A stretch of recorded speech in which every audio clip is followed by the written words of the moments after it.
var.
Plenty of room at the Hotel California.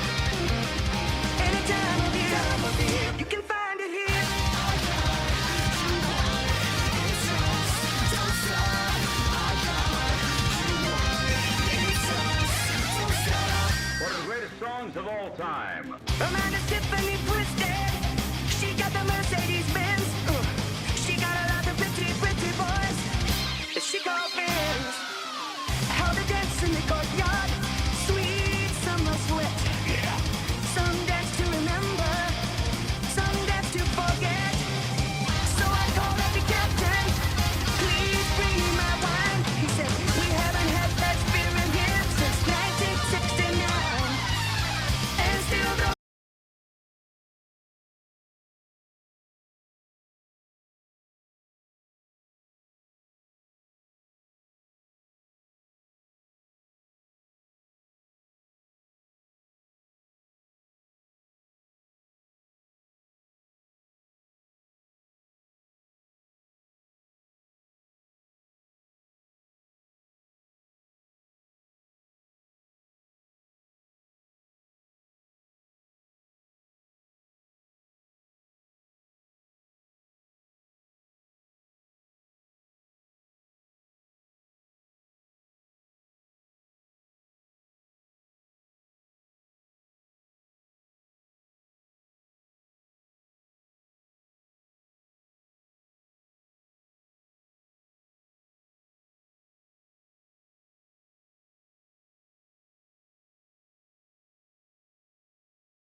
mirrors on the ceiling.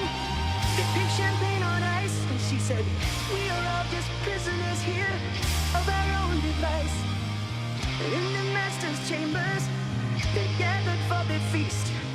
They stab it with their stealing eyes, but they just can't kill the beast. Last thing I remember, I was running for the door. I had to find the passage back to the place I was before. Life's a nightmare, we are programmed to receive. You can check out anytime you like, but you can never leave.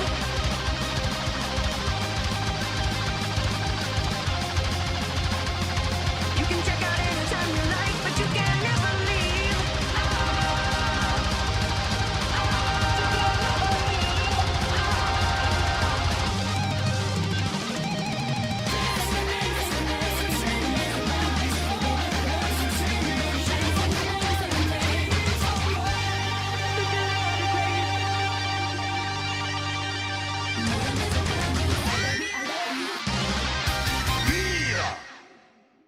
Feed me or my death is on your hands.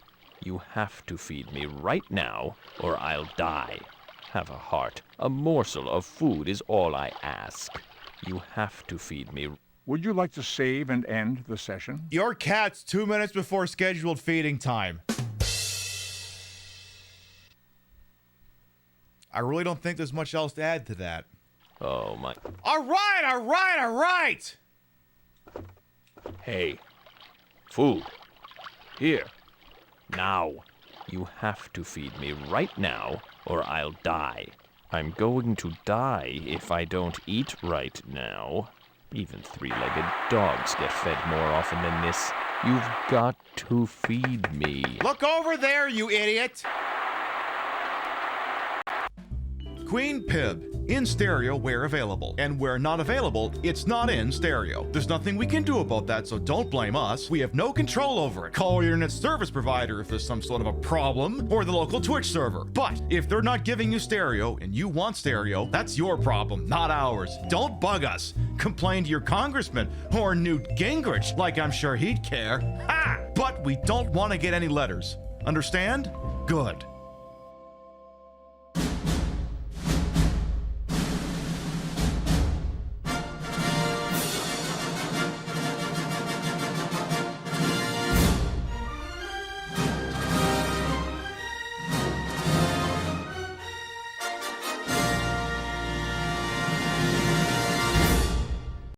Viewer's discretion is advised. Why you gotta wear them, like what, the tits? And to all my haters, I'm sorry the airplanes couldn't kill me. Cocky little freak! How do keep shooting all the Nazis? Big mystery, who could say? From the... We weren't ready! Oh. Stop it! Yes, it's gay to drink alcohol. You drink? Gay. Mr. Gorbachev, I have pissed myself. What time is it tonight?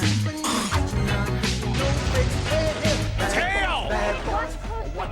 I am going to pull your fingernails out! 7, 6, 5, 4, 3, 2, Queen Pib is filmed on location with the Queen of Retro Game Broadcasting. All shows are broadcast 4 nights a week in a court of Pib.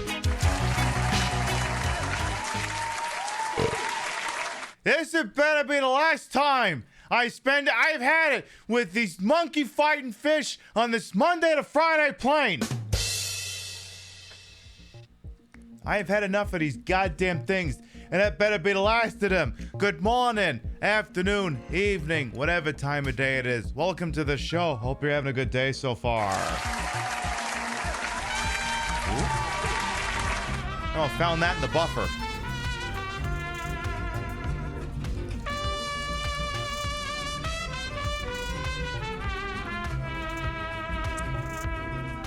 Mike from Canmore, thank you for the 62-month resub. Welcome back. Oh, hang on. We got another one here.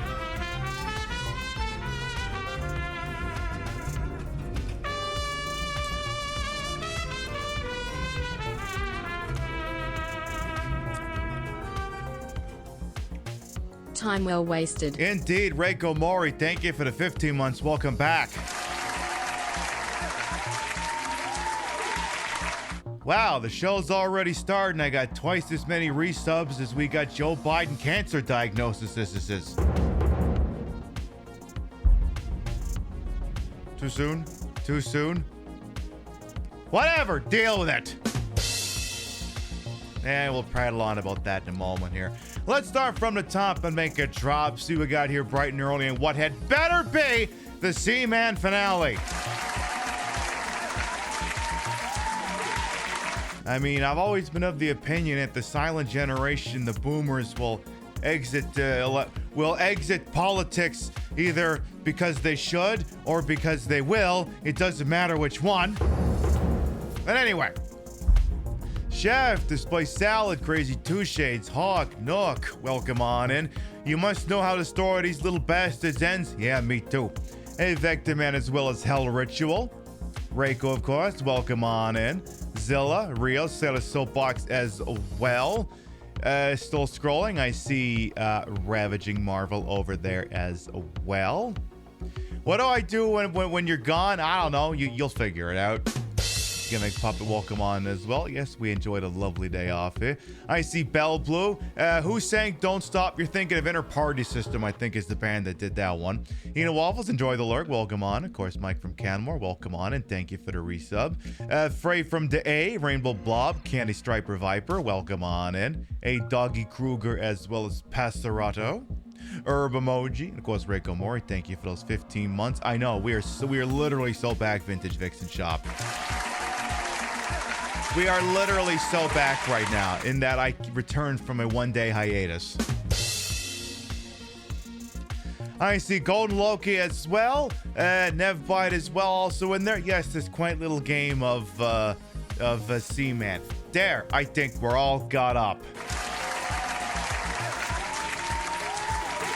So the story of the day, and we're not really going to prattle on about other than the fact that I'm mentioning it here, is apparently Joe Biden's been diagnosed with an aggressive form of prostate cancer, which, I mean, that fucking sucks for anyone to get that information. But, you know, it's the sort of thing where it's like, you know, maybe maybe Democrats shouldn't be leaving, you know, the alleged future of the country. And I mean, again, I don't think Democrats fix anything here, but let's hypothetically, maybe you don't put all your eggs into the remnants of the silent generation, you know? Like, Joe Biden's not even a boomer. He's older than a boomer. He's silent gen. He was alive when the nuclear bomb was dropped. And I was thinking about it. It's a secondary discussion I had with my partner this weekend, or that, and it was a concept I was thinking about as well before I heard about this. You know, Joe Brandon apparently having cancer is. I mean, my grandfather passed away late last year, and I mean, you know, he died, and it was a sad thing. It's very tragic and unfortunate, and, you know, I wish he was still here. But be that as it may, like, that man retired before I was 10 years old. One cannot deny that he was able to enjoy the thing that not many people can anymore, a long retirement wherein all of the work he had done, had been put in, could be rewarded.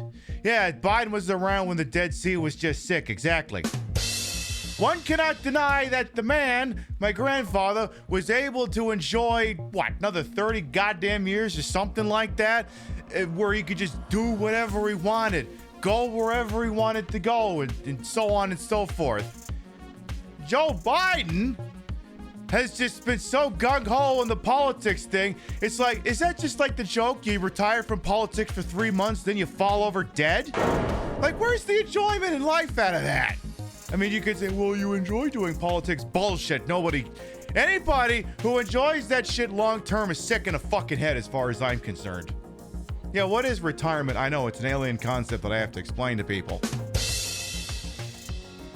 So it's like, maybe, you know, maybe some people should just get out of public office. You know, you have this massive hoard of wealth you've managed to scurry away for yourselves while you've worked to make the world the worst place. Why don't you fuck off and enjoy it a little bit, you know?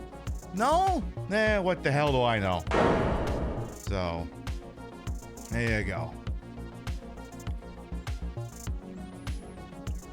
So yeah, I'm not really gonna prattle on much about it other than to say, you know, cancer sucks. It sucks when it sucks no matter who the hell it gets. And apparently, Joe Brandon would not have made it.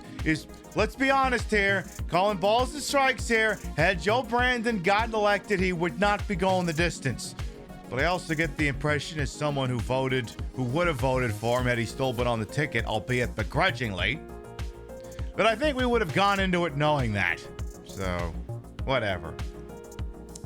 Tonight will be, of course, the presumptive finale of Seaman, and it better be. I thought maybe we'd get it done on Thursday. I expected us to be doing the Morrowind couch casting session this evening here, but that's going to have to keep getting pushed back. And yeah, I know, it's not the end of the world, because, like, I don't know. I think Morrowind would be fun to play for a show or two, but, like, I don't know if I want to commit to a 30 episode long play a la Fallout New Vegas. I think the only game that was deserving of that, to be quite honest, was Fallout New Vegas. It's like, is there like a way to get like that neuralizer from Men in Black and just use it to forget the fact that I ever played Fallout New Vegas? So that I experienced Fallout New Vegas for the first time. Because that's the goddamn worst thing, is you can only play that game for the first time once. The worst thing. Like, I wish I could replay it, but just not the way. Well, I could replay it, but it's not, gonna be as magical as that first time. Seaman will find a way to tack on 5 more streams. Well, it's getting the stage hook tonight, whether it finishes properly or not. It has already gone massively over budget. I have enough clips out of that thing that I could probably post TikToks and Instagram videos for the next 5 months and still have shit to work with. Speaking of which, my Instagram account is popping the fuck off. Like, it's the weirdest thing. Like, TikTok, Instagram, they're both run by shitheads. Mark Zuckerberg's a fucking shithead. Anyone who's like, I've sworn off this stuff, you're quite right within your things to do that. And honestly, I'm just using it until it breaks or whatever. But like, for what it's worth, like if I post a TikTok video and I look like this, TikTok's gonna be like, I'm not fucking showing that to anyone. I'll let you post it on there, but I'm not showing it to anyone. Whereas I will look like this on Instagram, and Instagram will go, hell yeah, I'll show this to everyone.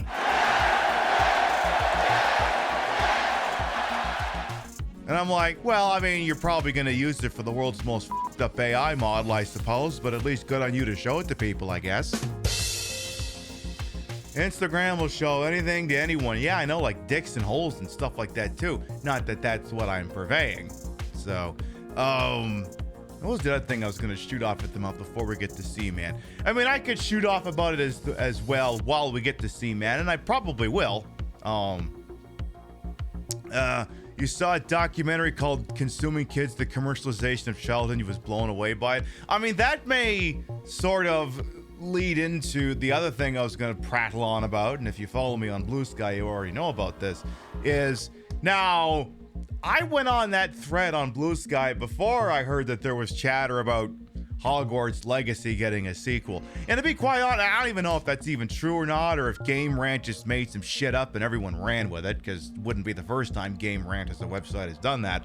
But like, to me, it'd be the least surprising thing if it got one, because it's the most quote unquote smart business thing to do inside of a console generation, that if you've already rigged up all the framework to just keep cranking out sequels until you have to make the tech fancier. Now, I want to make things abundantly clear, J.K. Rowling is a turf. Harry Potter will never make a dime for me. It never did, and it never will. And of course, we believe that, to be quite honest, unless you're the world's most boring person, you really shouldn't be giving that person any more money anyway. So I just want to put that out there, because when I keep going, you might get confused and think that I'm being positive towards it. And I just want to make sure that you're not getting that impression, okay? I just want to make sure we're all on the same page about that. And I said as much on Blue Sky. I think Harry Potter is a dead franchise in 20 years. And you may go, what do you mean? And to be quite honest, I'm saying this regardless of whether J.K. Rowling was the massive turf that she is, or if, I don't know, she kept her fucking mouth shut, or if she turned out to be a fucking saint. I'm saying that the actual intellectual property does not have the juice. It just doesn't. It's the power of it's the kids using the power of friendship to kill God. It's the oldest story in the book. In fact, if I throw out the phrase, kids using the power of friendship to kill God, Harry Potter's probably not even the first thing that popped into your mind. It's probably Persona, Pokemon, Kingdom Hearts, Chrono Trigger maybe, The Goonies. Like, it's a very beaten into the ground concept. It's not exactly the Shakespeare of a generation, you know? Hey, Blob Morel as well, welcome on in. What are my thoughts on RuPaul's Drag Race? It's an interesting concept. I hope it works out. But yeah, to me, if I were to somehow ignore the fact that, you know, J.K. Rowling, massive turf, her product just doesn't have the juice. And here's the fastest way for you to be able to tell if it has the juice. The fact that you don't witnessing it having the juice. What is the current cultural cutting edge zeitgeist of the day? It's Star Wars.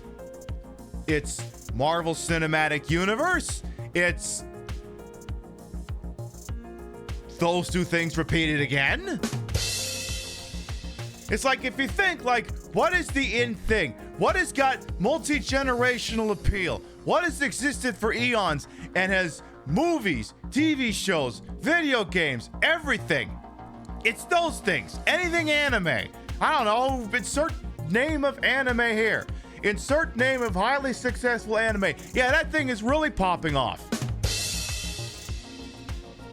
J.K. needs to go back into her cup. No, I agree. But I'm also saying is that even if she did that, her product is still dead on arrival. And I was thinking about it. I was like, why is it still getting such a resurgence now? Because, like, for me, and again, this is someone who never read any of the books, never watched any of the movies, couldn't tell you a goddamn thing about it. To me, it felt like, you know, they did the 8 movies and then that was it. And then that was it until Hogwarts Legacy, I guess. But, you know, I know some of you are going, wait a minute, there was something in the middle. Hang on. We're going to get to that. We're going to get to that. Well, we will get to what was in the middle. But it's seeing a resurgence with the standard product, which is whatever the original fucking story was, because the people who enjoyed it were my age. My sister was into that shit. Like, we're talking people who came of age in like the early to mid 2000s. The people who read it back then. Those people have now exited the 18 to 35 demographic, and all of our backs hurt in the morning. We are theoretically in our prime purchasing power. Certain economic outside factors notwithstanding. We are the sort of people who are expected to buy stupid friggin' things, and if we have kids, foist these stupid fucking things upon our kids. So that's why you're seeing like an attempt at a resurgence for it. Because if there's ever any chance for it to grow legs, it basically has to happen now. It's not going to, for reasons that I have made and will continue to make clear. Yes, purchasing power American, what is this exactly? And here the youth are really into, I don't even know how to pronounce that. And to me, it's a couple different things. Like, think about it for a second. Like, what is Star Wars? Star Wars is plucky little older teenager gets off his parents' farm and goes and does something exciting. It's a story everyone can get behind for several reasons. One, the surrounding cast was not children. The surrounding cast is all adults. And, of course, the kid matured, is an adult, turns into a Jedi, everything sunshine, lollipops, and rainbows. Hunger Games. Another sort of mid-shelf franchise here. An older teenager turns into an adult. The entire surrounding cast is adults, except for the kids who get killed in that silly little game show that that Department of Homeland Security might be putting on, but that's a separate discussion. Like some of these, Spider-Man, older teenager turns into adult, entire surrounding cast is adults. Like, if you're doing a live-action franchise and you want it to have the juice, your Kirk, Spock, and McCoy cannot all be school children. It doesn't work that way. It limits the storytelling potential severely. Again, I don't read the book, so it's Harry, Hermione, and who the fuck's the third kid? I don't know his name. And I also don't give a shit, so I'm just gonna say his name is Paulie. So you got Harry, Hermione, and Paulie. They're all fucking kids. It limits the storytelling potential. Now, you could say, oh, well, I've watched Persona or, I don't know, Attack on Titan or Evangelion. It's like, these are all things that have, like, older kids in them, and they tell mature stories and concepts and whatever the hell it is they are. I wouldn't know. I haven't watched any of them. And that's because it's animation. Animation, without getting too into the weeds on that, tends to get away with a lot of things you can't do with live action. Now, when your Kirk, Spock, and McCoy are all school children and it's live action, it changes the dynamic. It limits the storytelling potential. Audiences, writ large, do not like seeing children involved in adult or mature subject matter situations. It doesn't work. Anyone who's seen RoboCop 2 knows what I'm on about. Because there's a character in that movie that makes audiences extremely uncomfortable. So right, because you couldn't do the Red Wedding with kids. You couldn't do I Am the Danger, I Am the One Who Knocks with kids. And I also feel like I'm describing the lead up to a Law and Order SVU episode. So right away, all you can do is tell simplistic stories. That's all you can do. It's just the power. It's just live action kids using the power of friendship to kill God. It doesn't have the juice. Now, there was two other things I was considering about it. One, it could be that Time, Warner Brothers, Max, HBO, whatever the fuck it is they're called these days, maybe they're just woefully incompetent. But then, I mean, they are woefully incompetent. This is a statement of fact. But, like, they're a media conglomerate. They can tell stories if they want to. Like, Warner Brothers has struggled for a very long time to get, DC Universe to approach anything near what the Marvel Cinematic Universe has. And the movies, they don't work. I guess they have some TV shows. I guess they're decent. I don't know. I wouldn't know. I wouldn't watch them. I don't watch them. But, like, they're very much aware as a media company what properties they have and what they can do with them. And that it's taken this long to maybe get a Harry Potter TV show off the ground, I feel like that just tells you everything you need to know. It doesn't have the juice, but Time Warner, Cinemax, whatever the fuck they're called, for better or for worse, if they thought it could do that, they'd be doing it. Now, at the same time too, my complaints have gravitated towards their kids. You can't do complex storytelling with kids. You can't. Apparently, and this is something I memory hold, there was an attempt by J.K. Rowling to fix that. A person who, once again, I will remind you, is a turf, a shithead. May she step on Lego every day of her life. There was apparently an attempt to fix that in this Fantastic Beasts and Where to Find Them or something like that. I don't know what the exact fucking thing was called. But my understanding is that, Eddie Redmayne was in one of them, and, he would have been about, adult age, so I'm assuming he wasn't playing a 12-year-old. And, that strikes me, they got, 3 of those movies in? And that would be like an attempt to take whatever, I guess, was going on in that story and, bring adult characters into it. Maybe not necessarily place them in adult situations, but branch the thing beyond just being about kids using the power of friendship to kill God. And Warner made it 3 movies into that slate before going, nobody's going to see these things. Nobody's paying money to watch these things. We're not making them anymore. So even Warner Brothers is like, look, we can't make this work. We tried bolting adult characters onto this. Nobody cares. So again, it's not that Warner Brothers is incompetent. It's just you can't do anything with this Harry Potter Hogwarts nonsense. It has a very low creative ceiling. Now, that all being said, they will probably make that silly TV show, and amongst people who don't give a shit and enjoy simplistic storytelling, apparently, it'll probably just do fine. they'll probably make a sequel to that video game and it'll do fine. But you know what it is? So if I go to the blackjack table, right? Say I put $500 down and I play $15 a hand. I brought 500 to the table, but I'm playing 15 a hand. I get a blackjack. I get another blackjack. I get a win. I get a successful double. I'm up $100. You know what the gambler thinks? The gambler goes, I didn't win $100. I lost $400 because I should have been betting a lot higher.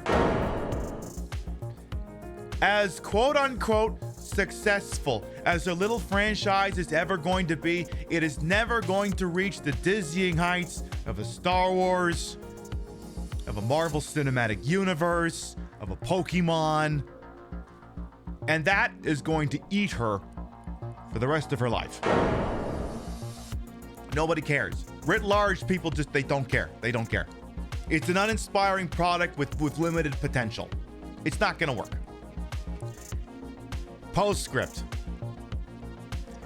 If Disney and Square Enix ever got together and started making Kingdom Hearts movies and TV shows, J.K. Rowling would never make a dime again. Because I feel like it's just a hop, skip, and a jump to get the kind of person who's so unironically in the tank for Harry Potter in 2025 just latch on to Kingdom Hearts instead. Because it's a lot of the same shit, but it's with characters they know.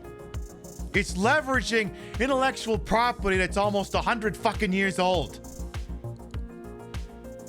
If they made a Kingdom Hearts cinematic universe, J.K. Rowling would never make a dime again. Because, and we already know this, Kingdom Hearts can do complex storytelling because nobody can describe the rational plot line of that entire game franchise without losing their mind. And this has been me shooting off at the mouth for way to fuck too long.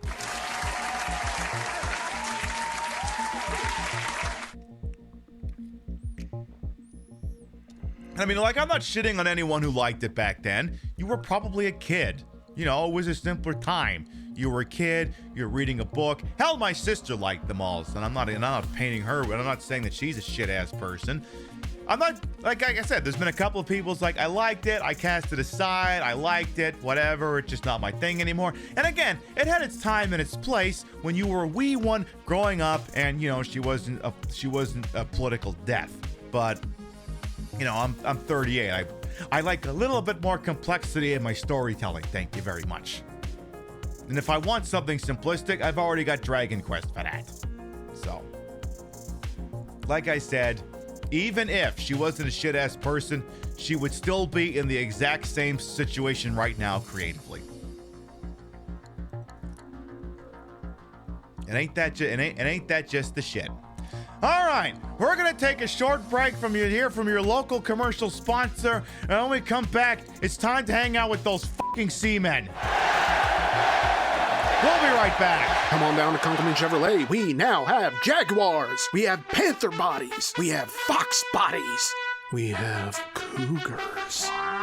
Whether you just inherited a fat stack of California cabbage from a dearly departed relative, or you just got your first big boy job at your dad's paper refinery and need to show former classmates you're making career money at 19, let us talk you into something unreasonably fast for just $99,999.29.25. Any make, any model, it's all the exact same price at Kunkelman Chevrolet, Buick, GMC, Oldsmobile, Suzuki, Harley Davidson. We have used cars, we have luxury cars, we have LS swap power wheels, we have divorce. Infidelity is a choice, Rebecca, and you gave me no option but to choose it. Cure your loneliness with a weapons-grade dose of acceleration and treat the Turnpike as your own personal Nürburgring. Because speeding tickets are more affordable than ever and the points just fall off like brisket from the bone. At least that's what our friend who took the LSAT tells us. Lose your right to federal assistance at Kunkelman Chevrolet, Buick, GMC, Tesla, Duesenberg, Pete Davidson. Come down to the only unregistered used car dealership with supercharged power and sales associates with names like Jason, Raymond, and Shane. Come get these withering handshakes and coffee so hot you can't drink it, with powdered creamer so lumpy it rests at the bottom of the cup like sunken treasure. Find the X and dig up savings at Kunkelman Chevrolet, Buick, GMC, Hyundai. Send in the car. The champ is here! The champ is here! The champ is here! Whoa, wait a minute. champ is here. Gentlemen. That'll interrupt the commercial break.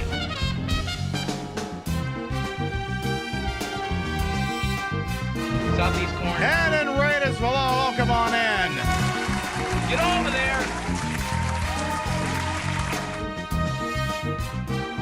Hannah, you got perfect timing because this is about the part of the show where I introduce myself. For anyone who might be new here, I am Queen Pib, Patricia, Inga, Bogart. You may also call me Trish, Queen of the Retro, Queen of the Ways that he old in your time on this channel. This fat lip, fat hip, fat boobied, and fat booty channel is, of course, and is always well ways to welcome on in. Make sure you check out Hannah Reloaded.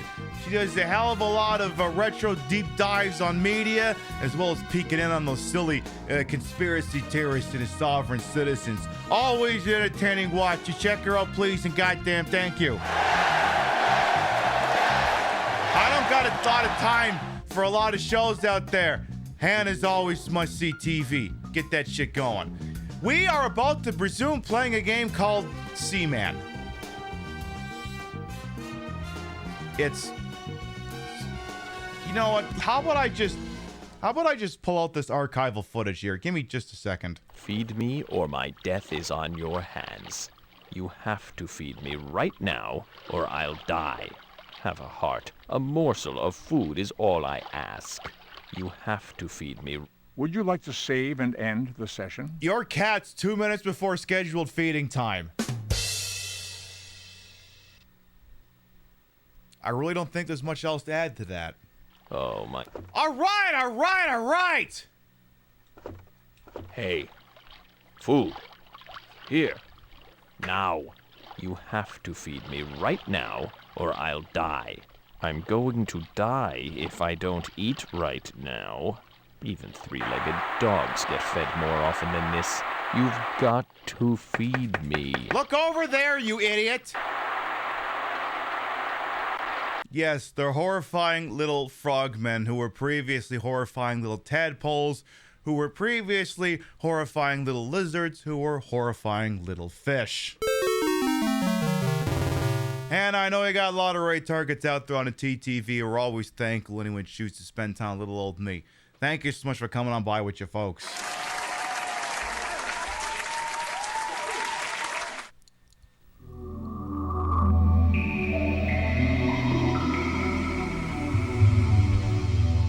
We had to let you listen to that. I also shot off at the mouth for about 20 minutes, basically regurgitating a thread I did on Blue Sky, which the short version is, even if J.K. Rowling wasn't the tremendous shit-ass person that she is, her media enterprise would still be in the exact same place it is right now because it just does not have the juice. It doesn't. Teenagers using the power of friendship to kill God is an extremely saturated concept. It's hardly unique.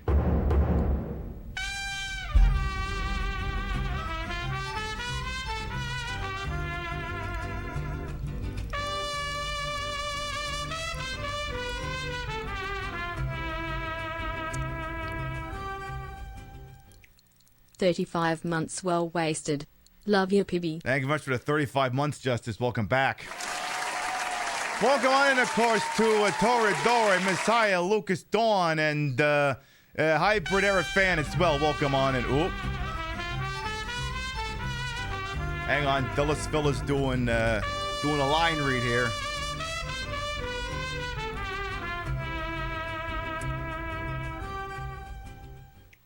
Your time on this fat-hipped, fat-lipped, fat-boobied, and fat-booty channel is brought to you by viewers like you and me. Us. Together, we are dyslexic of Borg. Your butterfly will be laminated. Yeah, I love having my butterfly laminated. Thank you for the 9 months. Welcome back. And if you like Star Trek, Leonard Nimoy is the narrator for Seaman, which can best be described as a Tamagotchi by way of David Cronenberg. Yeah, I'm a bit of a drag queen myself. No kidding, Dory. What if you use the power of friendship to kill two gods? Then I think you're playing Bayonetta. I think. So the next voice you will hear will be that of Leonard Nimoy's. You know, the guy who sang the Bilbo Baggins song. Good evening. Welcome to the laboratory of Jean-Paul Gasset. How many times have you visited today? You visit often. If one didn't know better, one might assume you're quite obsessed, or you have nothing better to do. At the moment, the habitat contains 2 frogmen. They are suffering from cold. Please use the heater to raise the temperature to a more comfortable level. So let us head over to the tank. You just recently watched Star Trek The Motion Picture again this weekend. I don't smoke weed, but I feel like that'd be a great movie to watch while you're high as a kite.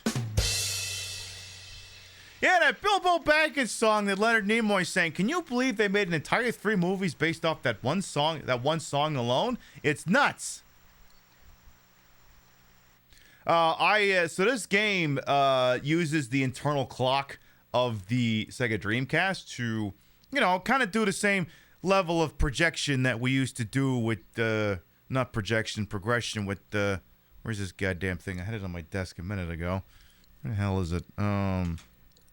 I had a Nano Kitty around here somewhere. Where the hell did it go? Would you like to save and end the session? No, I'm trying to find... There it is. Yeah, it's like any of you back in the day have one of these goddamn things, or a Gigapet or a Tamagotchi or something. It's kind of like that. So what I did, we actually last played this on Thursday. I set the clock of the Dreamcast basically back to what it was when we ended, but moved it ahead like 10 or 11 hours. So we're still technically on the same day of whatever it is we left off on here.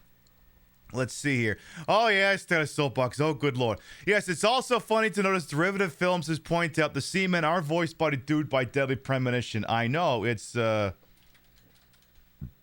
is that line here? Yeah, exactly. Give me that line read. Damn it, Zach. This just made me hate the countryside for the first time in my entire life. Yeah, it's that guy. A moist seaman is a happy seaman. Can't you help me? Can someone there put on the sprinkler for me? It's so dry. Flick the sprinkler on, would you? It's too dry in here. Can't you get the sprinkler going? This would be very comfortable if I wanted to live in a desert. Sprinkle me, please. I need a little mist here. It's too dry. Can someone out there put on a sprinkler for me? There's not enough moisture here. I need a little mist here. It's too dry. I think I know what he wants. This would be very comfortable if I wanted to. DJ Cumberbatch. Someone out there put on a sprinkler for me. There's not enough moisture here. Can someone there put on a sprinkler for me? The moist seaman is a happy seaman. Why don't you turn on? This is the monster one. It was a good old clock. Bring a bucket and a mop. This is the monster one. Beat it up, nigga, catch a charge. Extra large and extra hard. Put this pussy right in your face. Slap your nose like a credit card. Hop in. Ah, you get the idea. You, when you forget to moisturize. Yeah, I do have to apply moisturizer on her sometime. You know, get the parts that she misses. The back, please, the back. All right, so there, you're all moisturized, little shits. You're not sick from spider, so that's cool. I guess I should turn on the heater as well. Hi, boys. I shouldn't say boys. Well, I mean, they're fish, so it's weird. Their gender is yes. It's about time. What gender are they? Yes. Well, which one is that? Yes. Why don't you go rustle me up some grub? In a minute. I gotta get the heater up and running here first. It's moisturized me, damn it. Ooh, I may have run the heater too high. It's kind of hot in here. Oh, jeez, give it a rest. Oh, they'll get over it. All right, we gotta check Spider Patrol. Make sure there's no spiders. If there's spiders in here, we gotta deal with them. I don't see any spiders. That's good. So they both need to be fed, so I need some grubs. Let's take you and slap you into here. So I got to go over to this little... Oh, I got to moisturize them too. Hang on a second. I got to make sure they're nice and moist too. Now, you may recall when you were looking at that footage from like a couple days ago that I was dressed up as sexy Olivia Benson from Law & Order SVU. Now, this was because every once in a while, the characters in this game have been known to fucking kill each other. So I figured I should bring on Drag Olivia Benson. ACAB still applies. You do not talk to her without your lawyer present. But if I gotta bring Drag Olivia Benson back because they're engaging in that kind of shenanigans here, we do have the means to make that possible. I'm just putting that out there now. Don't get me wrong. Drag Olivia, Sergeant Olivia Benson is an icon. She's a legend. Hey, you do not talk to her without your lawyer present. You ask her, am I being detained? And if you're being detained, I invoke the fifth, I want my lawyer. Isn't Olivia Benson already sexy? Yes, the sexy in there is a little redundant. More than a tad redundant. All right. Who wants a larva? Give me something to eat. Yes, every day is Shut the Fuck Up Friday. But remember, am I being detained? I invoke the fifth, I want my lawyer, and then you shut the fuck up. Excuse me, but my stomach is empty. There's food over there, you dumbass. It's right there. It's right there. I'd offer you some, but that would mean less for me. Are you gonna eat it or what? Oh, they did. I want the recipe for whatever that was. How about we... All right, the other one's gonna want to get fed now, so I'm gonna have to feed that one too. Yeah, it has to load 50 more fucking complaints first. So if the other one's hungry, it's back there. Just get her done. Come on now. Come on.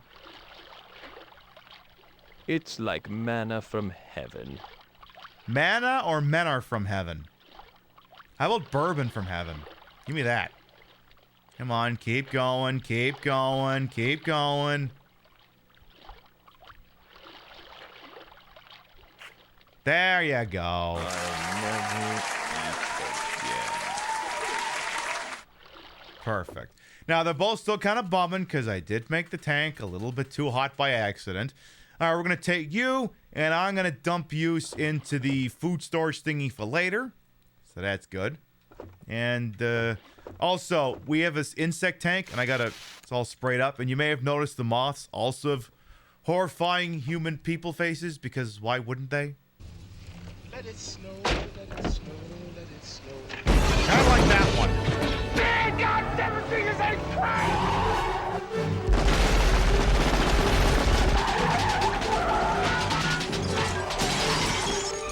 Welcome to the party, pal. Amalgamated Raiders, welcome on in. Ghost, thank you for the incoming resub.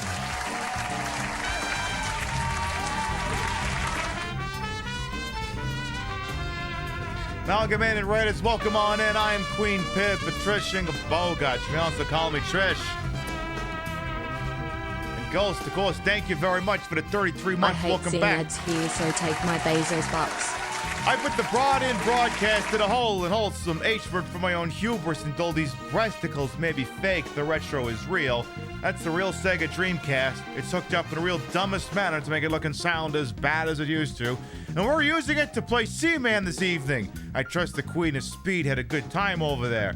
We know you got a lot of raid targets out there on a TTV, and we're always thankful when you spend time with little old me. Thank you so much for coming on by with your folks. And yeah, Ghost, I hear you on the ad front. Now, my understanding, and this is intelligence I've gotten from a prominent viewer of the Queen Pip show who, prefers to, mind their wallet, and I'm not saying if anyone has to throw money at me. If anyone is genuinely curious as to what the ad settings are of the Queen Pip show, I can tell you right here. We don't run any scheduled ads. Sometimes maybe there's those silly little banner ones that show up occasionally, but there are no scheduled ad breaks. So my understanding is that when you come in, if you're not subbed, you get served a pre-roll ad, and then that should be it for the entire broadcast. So unless something has gone horribly wrong, you should only be being served the one at the front. And if that's news anyone can use, knock yourself out. Let's check out the Seaman, because that's what you and your Raiders are here to see. Let's have a look at this absolute unit. Oh, I hate it when you do this. Stop it. Let me go. Let me go, you jerk. No, Amalgamate and the Raiders want to see you. Hey, listen, I really like you, but not in that way. I don't like you in that way either, you fucking idiot. Yeah, Twitch inserts ads of their own. Yes, I think sometimes they do that. What I do need to do sometime is maybe, as we get closer to Game Month, I may have to write that political and sensitive content classification label. Not because we'd be discussing anything that would require it, but I hear ads go bye-bye if you use that thing. By the way, all Brism Lux, welcome on in. If there's anyone I ain't said hello to, if you keep talking in chat, sooner or later I figure it out. Chief Beef as well. Seaman looks different. Guess you missed an episode? Yeah. I said as much on social media. I can recap short things, but like if anyone needs a full detailed analysis, that shit's gonna cost money. They are frog things now. There's been a lot of sucking and fucking and killing that got them to this point. And I haven't even officially said hello to them. This game has a microphone in case you weren't aware. Hello. Yeah, hello. Whatever. You want to ask me a question? Evolution is a terrifying thing. It has its moments. Hello. Yeah, hello. What's your sign? Whatever. Yeah, this is like one of 2 games for the Dreamcast that uses the microphone. It's really not a difficult question. I said, well, thanks for letting me in on some of your health secrets. All of us animals have these fragile organic bodies that break down and cause us pain. But human beings are especially fascinating because they can actually prevent or cure so many of the body's problems. That's why I wanted to know what you do to keep yourself healthy. I want to know how you humans take advantage of their medical knowledge. Some people take it all for granted and do stupid, destructive things to their bodies just because they're used to having the means to recover. Well, anyway, I think I'm going to go take a little rest. I don't want to overexert myself and get sick. I'll talk to you later. Let me show you how it's done. What? What? What? I think I can. I think I can. What are they doing? I'm worried. These are brand new lines. Is it just them crawling out of the water? Like, I feel like words like that would have described either a fucking or them shitting. Okay, yeah, that makes more sense. That actually makes way more sense. And yeah, wow, the rare double shit.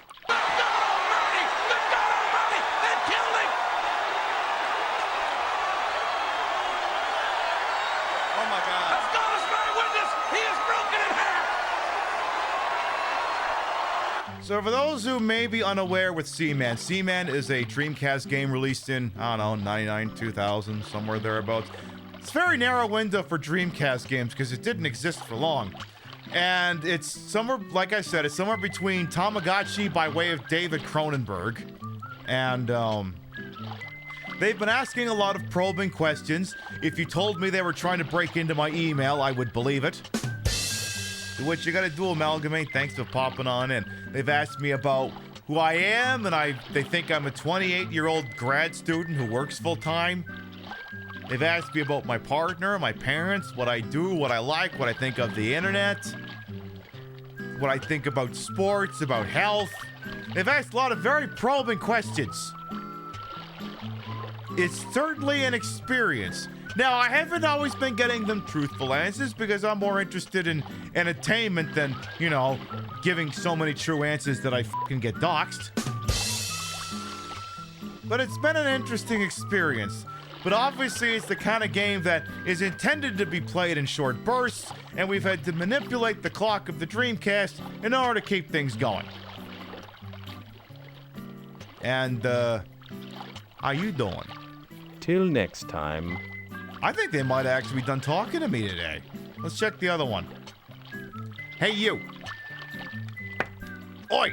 Why don't you go do something more intellectually stimulating, like eat paint chips? What's your sign? Hello? No, I'm done for today. Oh. They actually want me to fuck off. Okay.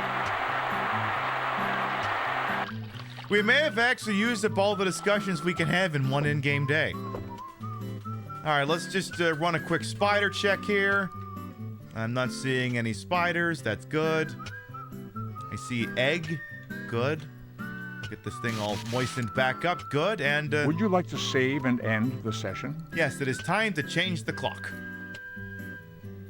This game will psychologically profile you think from shattered memories. Yeah, no kidding. It is a very silly game. Can they eat the moths now? I don't know. Maybe? I mean, if it gets desperate, we can try that. For now, they seem quite content to eat the grubs. So I'm perfectly fine with just leaving it at that. Oh, one thing I am going to do here, just because you're loyal viewers of the Queen Pib show, and I already technically posted this on Blue Sky, but, you know, what is life if not one consistent, constant social media website after another here? Let's advance this to June 7th at 7:38 a.m. We'll do that. And while we wait for the Dreamcast to load back in here, I got a couple of games in mind that I want to do before we get to this, but this summer, we're going to do something we've never done before. And it's going to be interesting to have it coming from our perspective here. This summer, the Queen Pib show is going to do a series of police procedurals. In fact, we have a little mini trailer for it now. Can I see the damn thing? Yeah, it's right over here, actually. In the criminal justice system, whoa. Little louder. In the criminal justice system, the police are the worst criminal offenders and are farting. In New York City's war on the police, the millions of dedicated detectives who investigate these vicious police are wearing no pants and members of an elite squad known as the Cutest Squad. These are their stories. We're playing the Law and Order game, not just that. L.A. Noire, Narc. Oh, there's quite a few on. There's quite a few on the slate. Quite a few. We're gonna take the piss out of some propaganda. We're still a ways off there. I think I want to do Vice City first. I think we have to do that first. Oh yeah, I remember, like, I think there was a bunch of people shit posting on Twitter when the new GTA 6 trailer came out. And they're like, I don't know, is this game anti-cop? I can't play this game as anti-cop. Or if it is anti-cop. And then Rio and I watched The Matrix Friday night. And we get to, like, the fucking hallway scene. It's like, is this program anti-cop? And welcome back. You're doing a good job. At the moment, the habitat contains 2 frogmen. They are suffering from the cold. Please use the heater to raise the temperature to a more comfortable level. So let us head over to the tank. Oh yeah, the CSI games. I've got an NCIS game for 3DS, which is like, we have Ace Attorney at home. Oh, I should turn off that programming note. It is no longer relevant. Obviously, that day off was yesterday, so you can ignore that fact. I will delete it. All right, so it is now the next morning in this game of Seaman. It's the next morning, and we'll have to do all the usual first-time setup. I got to get the sprinkler going. I'm going to have to heat the thing back up, and I'm going to have to feed the little bastards. Who are ribbiting right now, apparently. This would be very comfortable if I wanted to live in a desert. Sprinkle me, please. Oh, always with the moisturizing talk. Let me get this thing up and running first. We'll do that. Oh.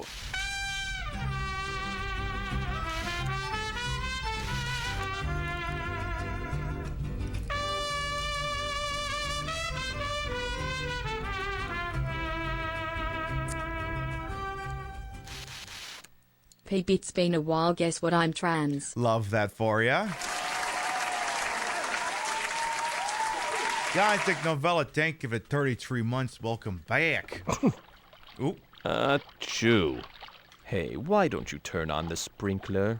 All right. One there problem put at a on time, the you little sprinkler shits. for me? Let's crank up the heater, shall we? Look, I can only do one of these things at a goddamn time. I'll fix the moisture, I'll fix the heat, and I'll feed you miserable little bastards. That's it. One problem at a time. Then I gotta check and make sure a spider didn't hatch. Spider's the problem. Spider kills moths, and if these idiots eat the spider, they get sick. I didn't realize they could actually eat the goddamn things until one of them did that and went, oh, I don't feel so good. It's like, bro, you weren't supposed to eat that Could spider. you put the heater You were on supposed for to me? kill it, not by eating it. I need the option to hose them down directly. I do. Again, I don't like Why when don't you go rustle me up some I don't grub? like when the game is saving and I didn't do anything. So I'm like, what? Spider! Spider! Spider! Spider!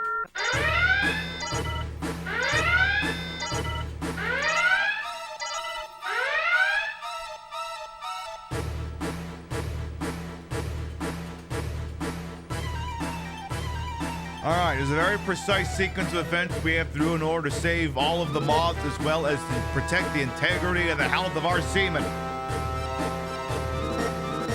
We must remove it from the insect tank so that it does not kill any of the moths. Hey, make yourself useful. Then we must drop it in here, but once it hits the ground, we cannot permit these idiots to eat it. It has hit the ground, we must save and quit the game. This, allegedly, will despawn the spider. Now, apparently, if we load right back in, apparently we may be fine. Again, we don't want these idiots eating the spider. It gets rid of the spider, but trust me, it's more trouble than it's worth. Significantly more. Are we good? Are we good? I don't see a spider down there, right? Right? Right? There's no spider, right?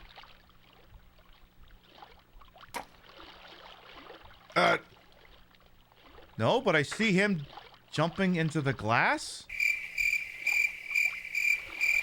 Stand down from red alert. What's the way you're intended to get rid of the spider? Supposedly, if the... well, it used to be when the tank was full, you just drop the spider in and it would drown. Now, apparently, if the seamen are full, they won't eat it. They'll just ignore it and it'll die. But the problem is one of these idiots not hungry. I think, yeah, he keeps smashing into the glass. Well, let's get them fed first. How about we strap on the feed bag? There's food over there, you idiot. I'd offer you some, but that would mean less for me. I'd offer you some, but that would mean less for me. I heard you the first time. Go eat the damn thing. We've had situations where they've basically been unable to reach the food and it was a waste. We're kind of hoping to not do that again.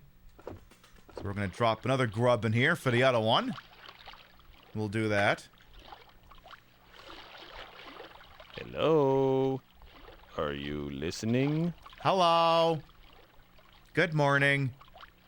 top of the morning to ya. Is your brother gonna eat? Well, hello. Bro, there's food right there. There's food right there. Do I gotta drop it back in? Bro. Bro! There's food over there. Go eat it. Again, me trying to get spoon to eat. Yummy baity goodness.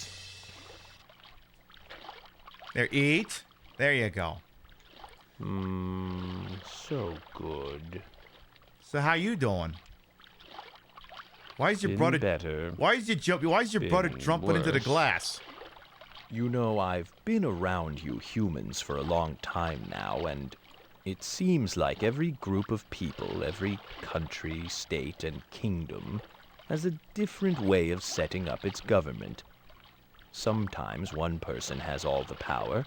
Sometimes everyone shares the power. It seems like there are as many different types of governments as there are people in the world. This is gonna be a hot take. Human politics is very interesting to me, which is why I am very curious.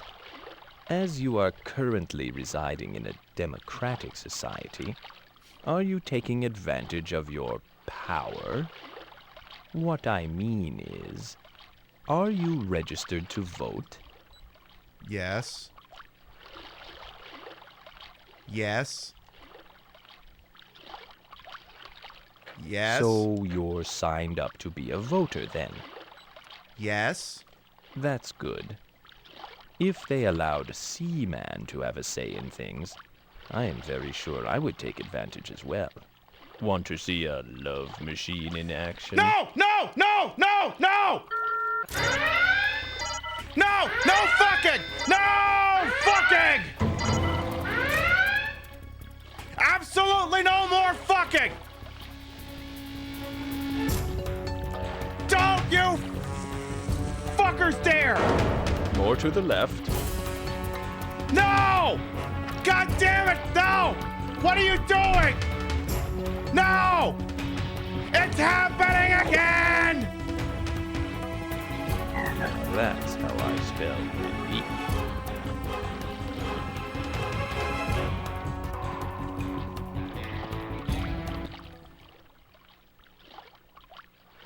Are you both still alive?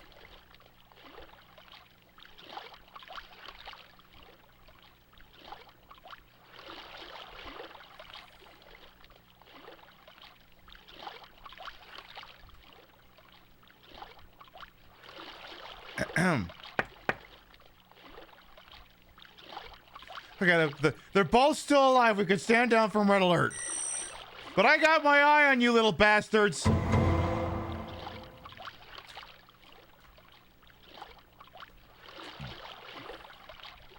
No more fucking! Seriously, what the hell? This is the second goddamn time this week you two have fucked. And I hate that I have to say it was the second time. Are you gonna be pomegranate again? What was that just now? What's all that racket? Why did you just fuck again? I'm still thinking about this government of yours. I mean, with everybody's different ideas of how to run That's not what I want to hear things, about right now. I want to hear about the how do you fucking. ever agree on anything? You seem to have a few major belief groups that most people fall into, like the Republicans and the Democrats. But I'll bet not everybody in your country falls into one of those, right? Right. I guess it's just a matter of which group has more supporters. If I had to guess, I'd say you are a Democrat, am I right? No. I see. Well, never mind then. Why don't you just tell me? What political party are you closer to? Neither. So you're saying... Oh god. Stupid hiccups. Hold on. Look, there's a lot of times I'll lie to this bastard. I am not going to admit that I am in a tank for either of these fucking shit-ass parties.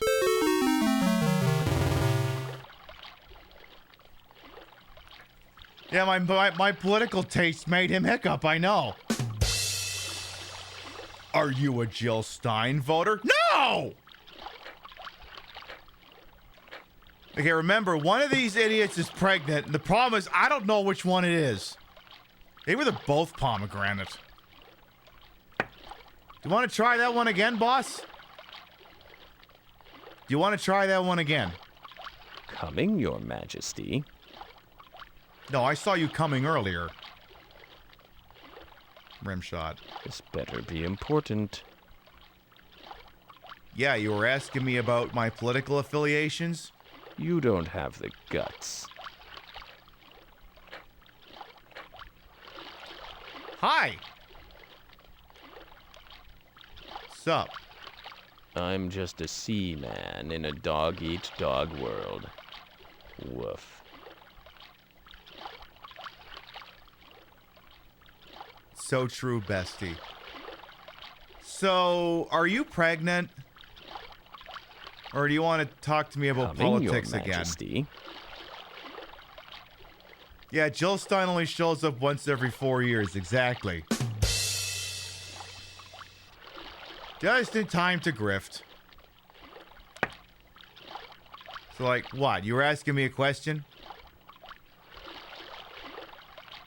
Until yeah, it won't be long until the creature asks if I am now or have ever been a member of the Communist Party. Yeah, what is this, immigration? I'm sorry, what was the question? I'm going to go do a couple of laps. You do Doctor's that. orders. Like, Let's try this again. I said, I'm still thinking about this government of yours. I mean, with everybody's different ideas of how to run things, how do you ever agree on anything? You seem to have a few major That's the belief thing, we groups that don't! most people fall into, like the Republicans and the Democrats. But I'll bet not everybody in your country falls into one of those, right? I guess it's just a matter of which group has more supporters, If I had to guess, I'd say you are a Democrat, am I right? No. I see. Well, never mind then. Why don't you just tell me? What political party are you closer to? Communist. So you're a friend of the worker, is that right? Yes. Do you think there will ever be a workers' revolution? Yes. Hey, why all the noise?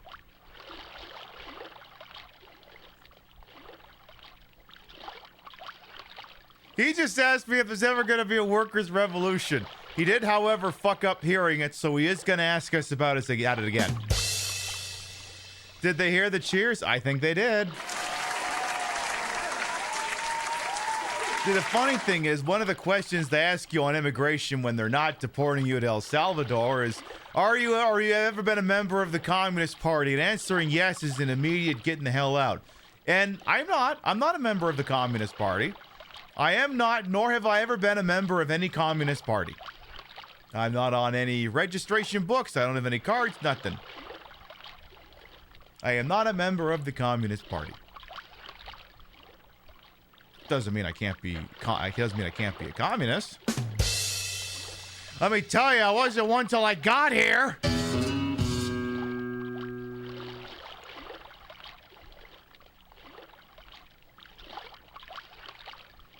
Have I been to a party with communists? Statistically speaking, everyone has. Yes, commune-ish, exactly. Yeah, party, no thank you. I'm a bit of an introvert. Ask me about the politics again, I dare you. And I won't even interrupt you this time. I'm not so good. Why not? I don't want to play now. Well, I see what happens last time you said you didn't want to play with anyone anymore. You killed them. Well, come on, ask me again. Do it! Can I help you? Yes, ask me the question again. Don't you have some mammary glands to suck or opposable thumbs to play with or something? Yeah, but I'm not doing that right now. Besides, I got it right here anyway. Perhaps you didn't understand the question. I said, I'm still thinking about this government of yours. I mean, with everybody's different ideas of how to run things, how do you ever agree on anything? We don't. You seem to have a few major belief groups that most people fall into, like the Republicans and the Democrats. But I'll bet not everybody in your country falls into one of those, right? I guess it's just a matter of which group has more supporters, If I had to guess, I'd say you are a Democrat, am I right? No. I see. Well, never mind then. Why don't you just tell me? What political party are you closer to? Communist. So you're a friend of the worker, is that right? Yes. Do you think there will ever be a workers' revolution? Yes. Well, of course, now that you're on the case. You're damn right. And me without my super duper. Do I have the red alert? Yeah, I got this.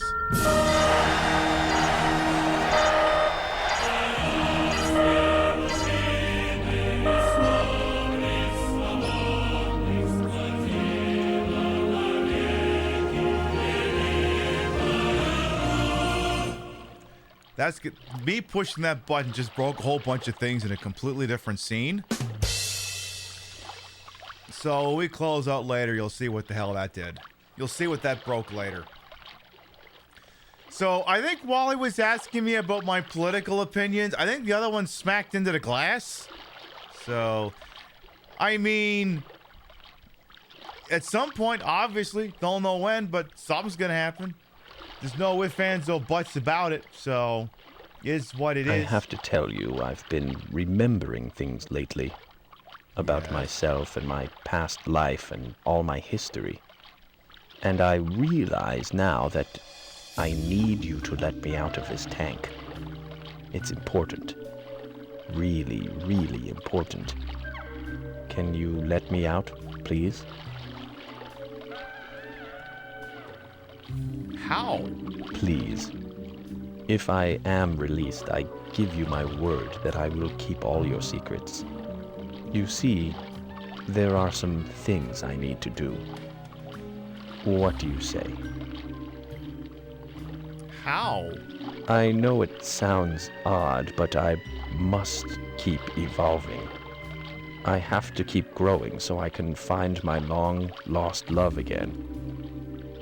It's been a long, long time. You see, my father was the king of Egypt back in its 3rd dynasty, and my lover's father was a priest in the temple. Oh, we were young and both swept away by the passion. I'm sure you understand. Well, this explains the Egyptian questions earlier. She was the most beautiful creature imaginable, but neither of our fathers would approve our marriage because of our class differences. When we insisted we be allowed to marry, her father consulted the god Thoth and asked him to help. I like how the regular one's being deep, the other one's just jumping into the glass while this is going on. And we've been apart ever since. And I have to continue evolving so that I can be reunited with her in another few thousand years. So you'll help me get out, right?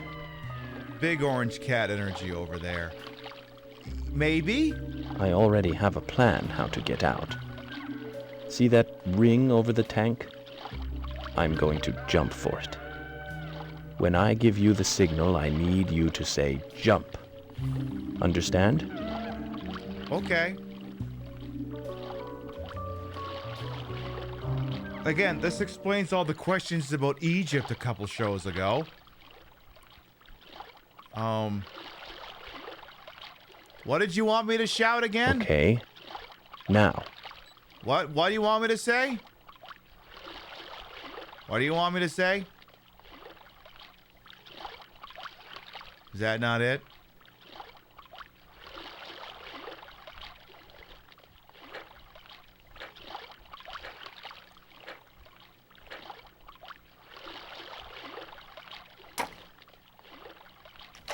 That is absolutely tater.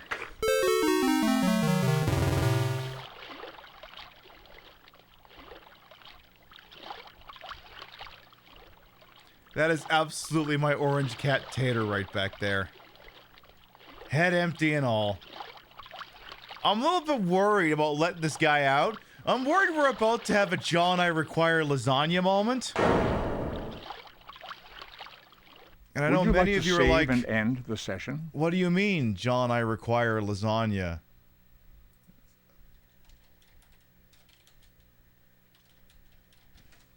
It's come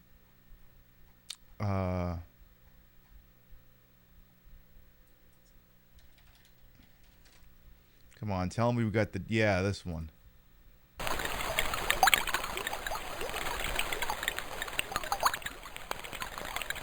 I think we're about to have an Eldridge Garfield situation.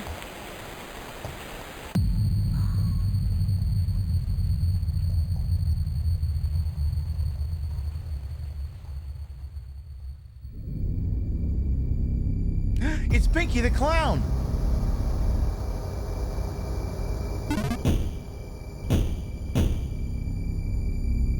Yeah, Lumpy Touch is the person who made this, and they are on Twitch.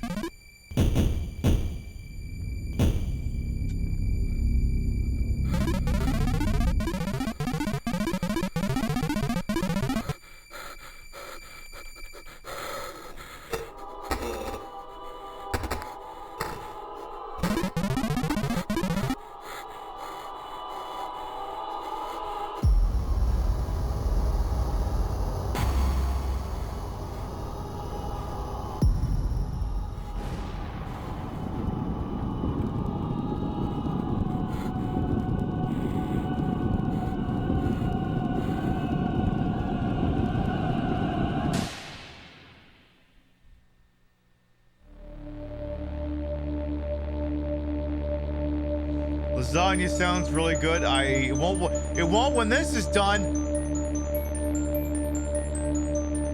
We're not gonna watch the whole thing, but you'll get the idea.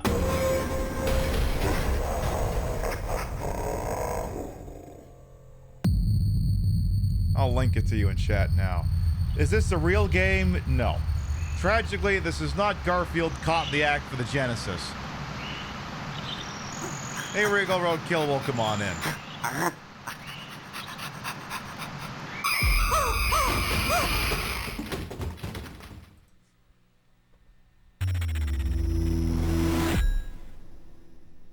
Smoke.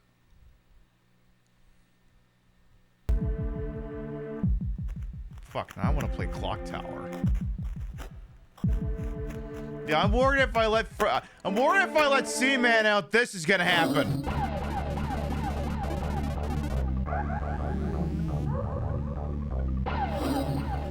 That's my primary concern right now.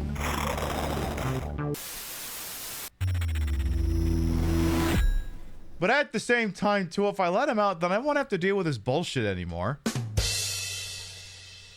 I assume, anyway. So, apparently he wants to escape containment. And I'm like, wait a minute. You want to escape containment right after I told you that I leaned communist and you swore up and down you're not going to share any of my secrets?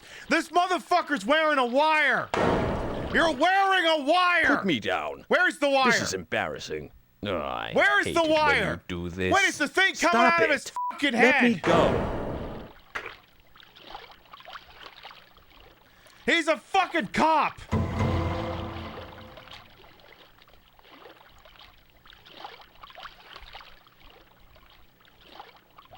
Drop me. Also, which now. one's pregnant? Come on. Also, wait a minute. They're pregnant. If I let them out... Oh, God. Don't do it. Bro, don't. Don't do it. Don't do it. Don't do it. Don't do it.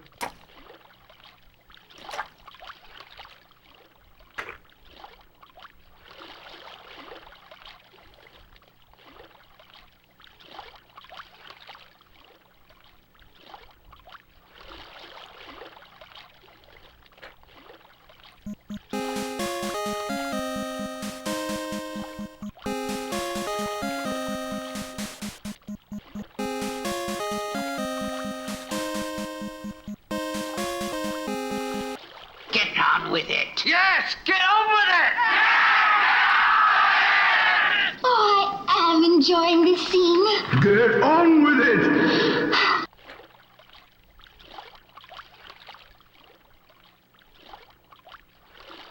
All right. Remember what I told you before about jumping to freedom to find my lost love?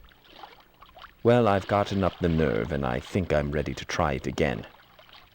So when I say now, say the word jump, okay? Here I go.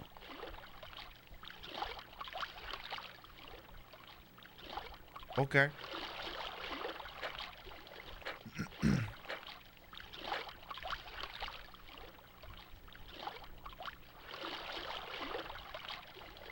Here goes. Now. Dump. Dump? Oh.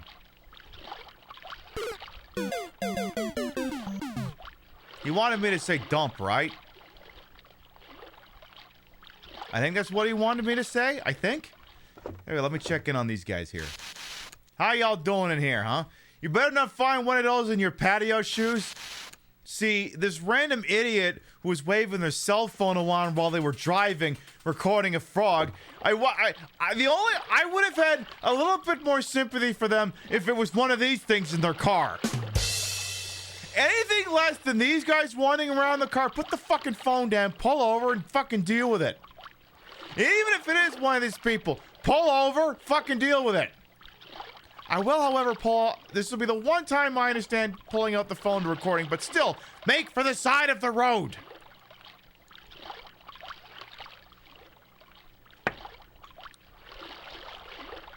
I want to see the orange one try again.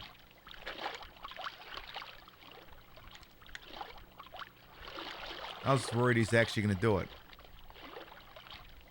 What do you mean, deal with it? I mean...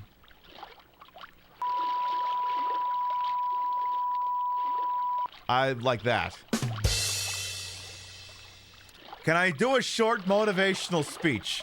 The demonic voice redemption's a little bit more of a right stuff in there. We'll just get the mods to refund that. You guys want to jump into the screen some more?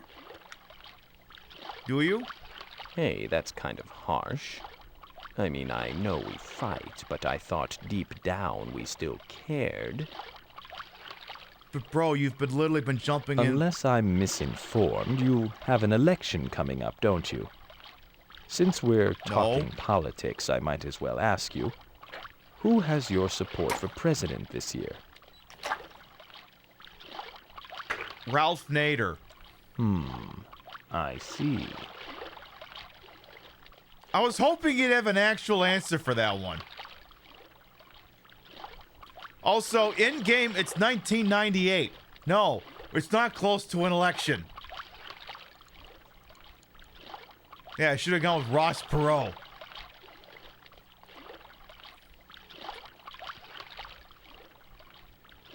So it's like... So, wait. Now he's asking the questions and he's smacking into the wall now? What the hell's going on here? Is he about to make another play on it? Is that what he's about to do? Run the sprinkler. Let's rerun the heater here. Just getting a little chilly in here. Come on now. Let's get up to 23 and change, then I'll stop it here. That should be sufficient. Come on, someone jump into the goddamn glass again. Do it. Do it! Like, when he gets low to the ground like that, I'm like, is he about to do it? Is he about to try it? No, he's just kind of sitting there. Hello? What are you thinking about? You, what are you thinking about? What are you thinking about? Oi!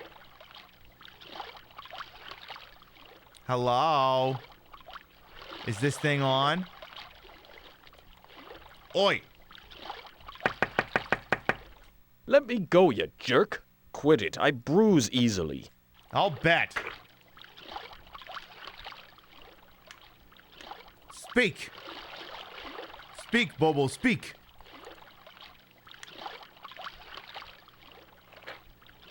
What?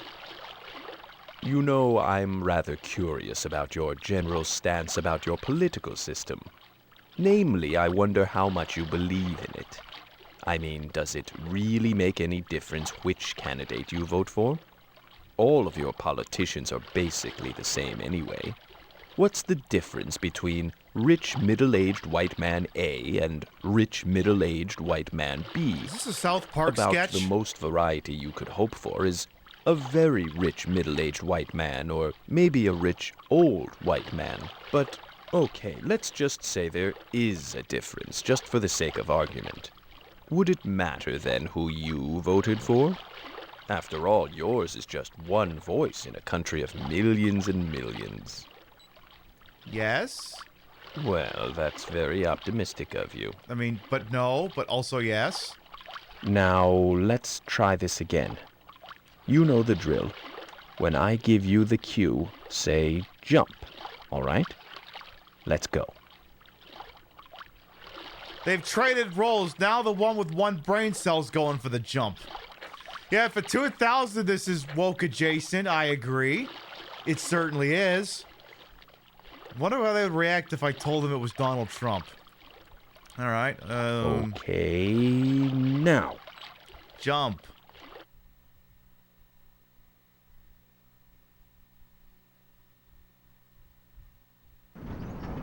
Head!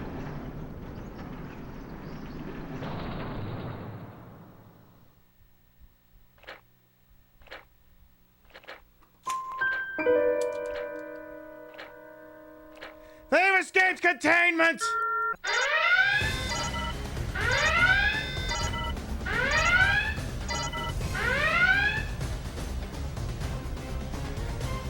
I have waited 1,000 lifetimes for this moment. Smell that? That's freedom. Freedom. We're all gonna die!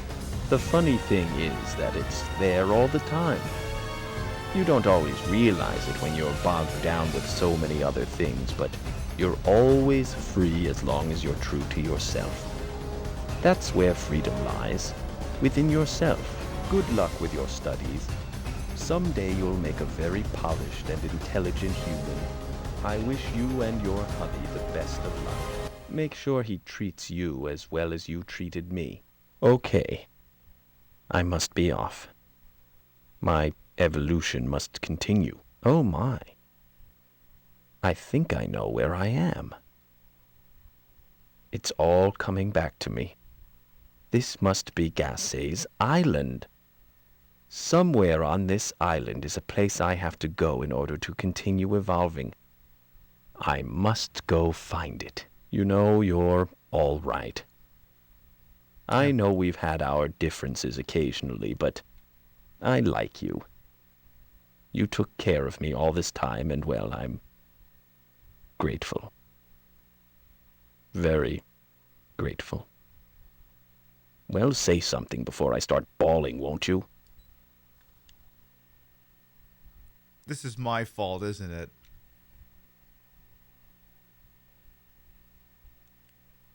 Happy trails? Listen, there's something I'd like to do for you as a kind of thank you. It's not much, but I wasn't exactly able to head over to the Five and Dime and buy you something, now was I? It's just something for you to try sometime. Just try tapping on the glass. You know, with the right trigger on your control pad thingy. Tap, tap, tap. Try it sometime. Okay, friend, this is it. I've really got to go now. Take care, and if you ever want to talk to me, just call me, okay? You've been a good friend. I'll miss our time together. Don't be a total stranger now. Farewell.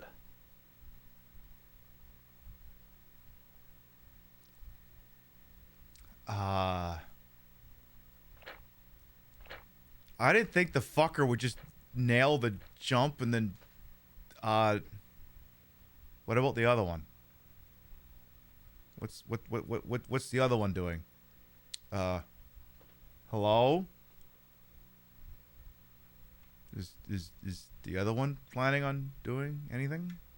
He's just standing there. There's a big do not do anything sign here, so I just...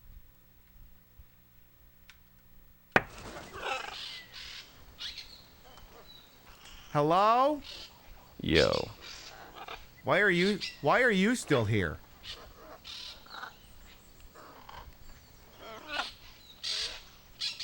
What? You know, I'll bet you're not really interested in politics anyway. And I'll bet you're wishing I'd just shut up and talk about sex or something you're really interested in. But you tell me, are you interested in politics at all? Yes. Oh, you are you? Yes. Well, that's good. There's so much activity in politics. Somebody's always getting caught with an intern or embezzling funds. It's better than a soap opera. So I'm guessing that politically you're interested in issues like freedom of speech and censorship. Am I right? Yes. Don't ask me how I know these things. I am very intuitive, you see. Well, what about violence in video games? That's turning into a bigger and bigger political issue every time some poor, disturbed kid decides to take his aggressions out on his schoolmates instead of video game characters. There are politicians in your government that want to decide what kinds of games you can and can't play. They want to censor your games. I don't know whether that's a good or bad thing for other games, but for me, they'll probably try to make me put on some underwear. And you wouldn't want to see that. Help! I think this game just got very political. Not the hot coffee controversy. Hot coffee hasn't even happened yet!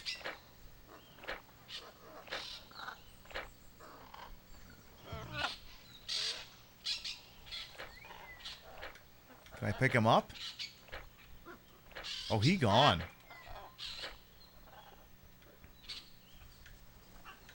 Or is he still here?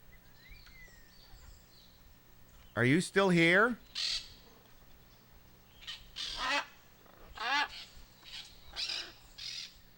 You think this game came out pre-Columbine?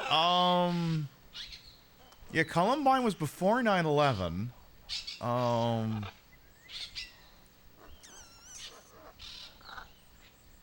Yeah, he said fuck Jack Thompson and left. Oh, that hot. Yeah, all right. Hello? Hello? He did tell me to tap the glass.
I think if I stop tapping, I think they stop.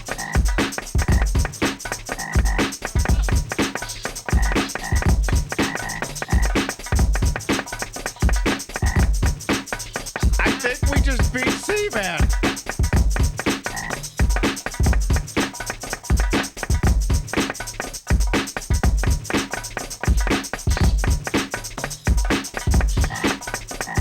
Does this ever end?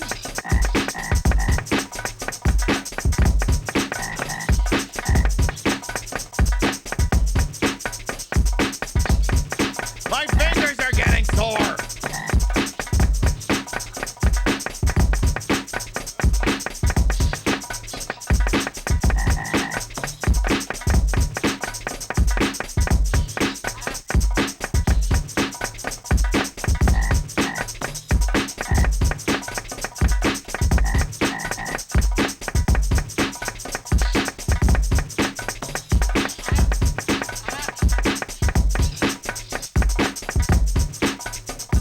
Danny Terrio, eat your heart out.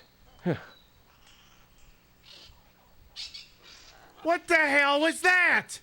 What the hell is going on out there? That's what I'm asking.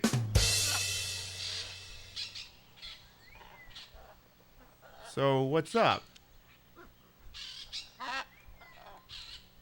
You know, when your country needs to decide something, like whether to raise or lower taxes, let women make a choice about having children, or if gay people deserve to be treated the same way as everyone else, why does it have to be so complicated?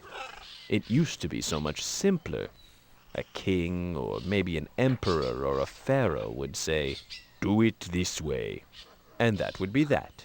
No elections, no debates, no lobbyists, no congressional subcommittees, no endless legal battles. Ah, those were the days. Why do you suppose your system is so complicated? Do you think it's done this way to give everyone a say in government? No. I see. Your system of government is actually set up for exactly the opposite purpose. To make sure the people, that's you, don't get enough power to screw things up. So, let's see. Do you know what the Electoral College is? Yes. Okay. How about checks and balances? Do you know what that is? Yes. Well, good for you. They probably taught you in school that there are 3 branches of government: the president, the Congress, and the court system. And the system of checks and balances ensures that no one branch of government can become too strong. Nobody tell him. Know why your founding fathers did that? So if the people tried to actually do something, let's say by electing a president they wanted, Congress and the Supreme Court could still stop them from messing things up. So what you have is a system designed to stop people like you from having a say in the government. It's just hidden a lot better than it would be in a kingdom or an empire. You should have just stuck with your kings. It's a lot simpler that way, you know. You could have had a smooth transition from King George III of England to King George Washington of Vermont. And you could stop It would have saved a lot of money on printing costs, at least. Well, I'm all talked out. I'll see you later.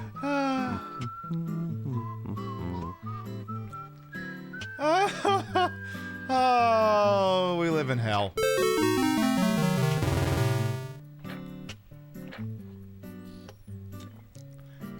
Why are they both glowing red?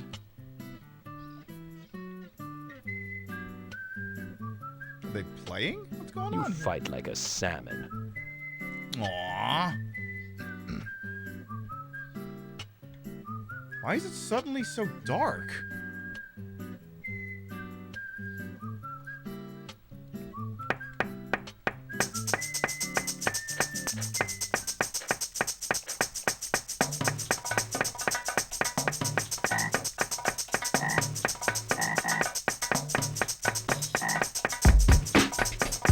You can make them do it again.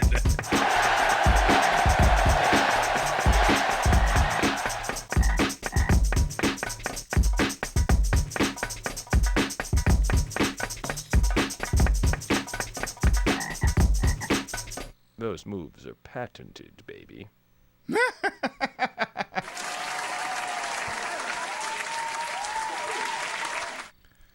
So I guess the game is just one and we just hang out with them, I guess, and he horribly misunderstands my political ideology.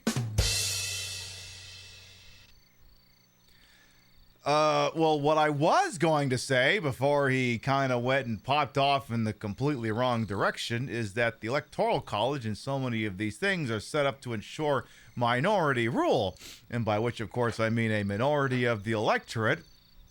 A very well-positioned minority of the electorate gets to lord over everyone else. And the reason why nothing happens is because they want to maintain the status quo as much as possible so they can all get paid. And so that the Democrats can continue to be some of the most useless motherfuckers out there and trot out people with literal ass cancer to run for the highest office. Not that button!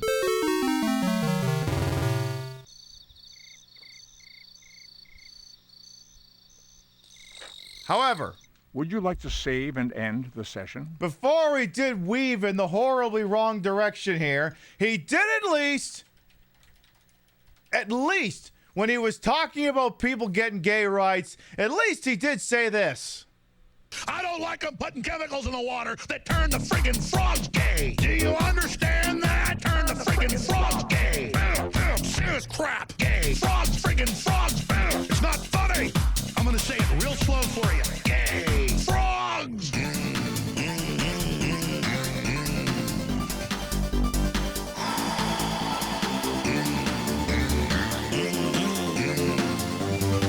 Won't you fight for your life? Gay. Frogs, friggin' frogs. I don't like the frogs. Gay. Friggin' frogs. Frogs! Friggin' frog crap! Won't you fight the frogs? It's not funny! I'm gonna say it real slow for you. Frogs!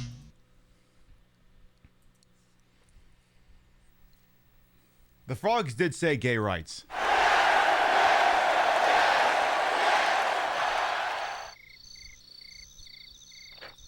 So at least there's that. They did say that. So I guess we've hit the victory condition, but he still seems to want to talk, so... Okay. What are you gonna do now? Are you gonna fuck some more? Suppose I could turn the alerts back on just in case.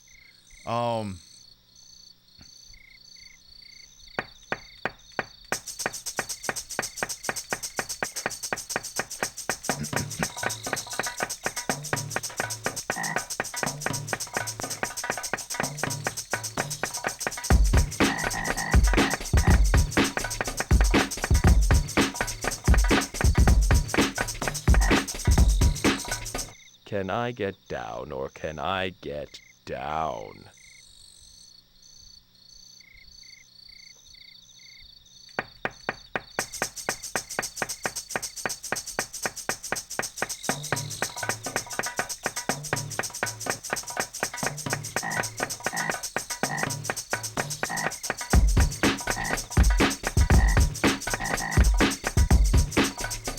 That wore me out.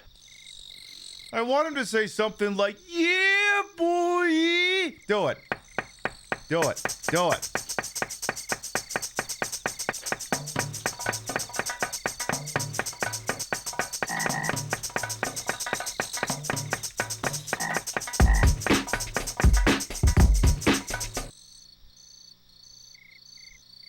Oh, come on.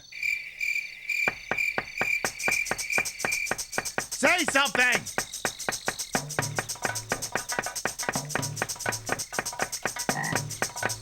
Say something else, you cowards!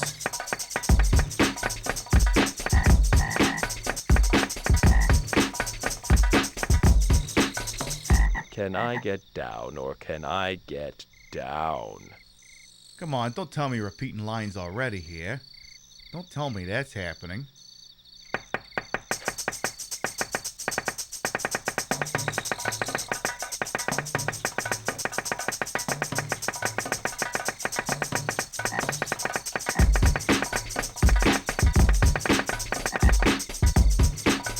Can I get down, or can I get down?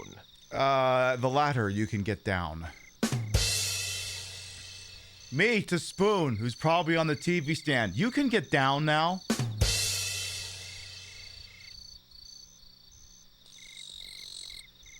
So the thing that's throwing me is it's nighttime in game, but like the actual clock of the Dreamcast is like 8 in the fucking morning. So like, why is it so dark out? Why is it so dark and scary out? All right, well, here's what we're gonna do. Would you like to save and end the session? We have been live for about 2 hours. We're gonna take a little BRB. Permit y'all to get up and stretch, use the rest facilities, grab a White Claw, whatever it is you got, and when we come back, we'll figure out what it is we can still do with Seaman. We'll see if he can still hold the tune, and if we reach the end of it, I do have another memory card, so if some of you weren't here for the start of this, and he runs out of steam, I can put in the other memory card, and we can start out fresh, just so you can see the horrifying beginning. We'll see what happens. We'll be right back. Make that difficult. For instance, you'd have to know that somebody's a serial killer. That's the only way you can know that you're not supposed to associate with a serial killer. And serial killers are very sneaky people. They don't exactly tell everyone that they're serial killers. You don't exactly walk up to the guy at the restaurant and say, "Hi, how you doing? What do you do for a living?" He says, "Oh, I'm a serial killer. That's what I do. Here's my business card. Mr. Serial Killer." You can see it's written right there. Do people think I just gone stupid all of a sudden? Why is everyone still staring at me? It's been like 2 minutes and nobody said a damn thing. I swear to God if this thing starts talking. I am not in the mood for this thing to start talking. What the Rachel! I've missed you so. You appear to be okay. Oh, that's a relief. At last, we can be together forever. Let's go back to hell. Hey, you, young one! Thank you. I'll never forget your kindness.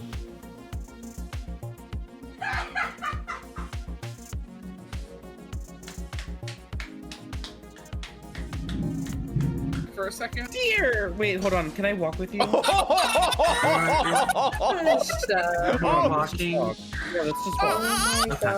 my God! I broke it. Hello? I didn't know I had this power. Almost there. Almost there. Ah! Holy shit, that thing didn't want to end. Wait, did I just die? God damn it! What the fuck?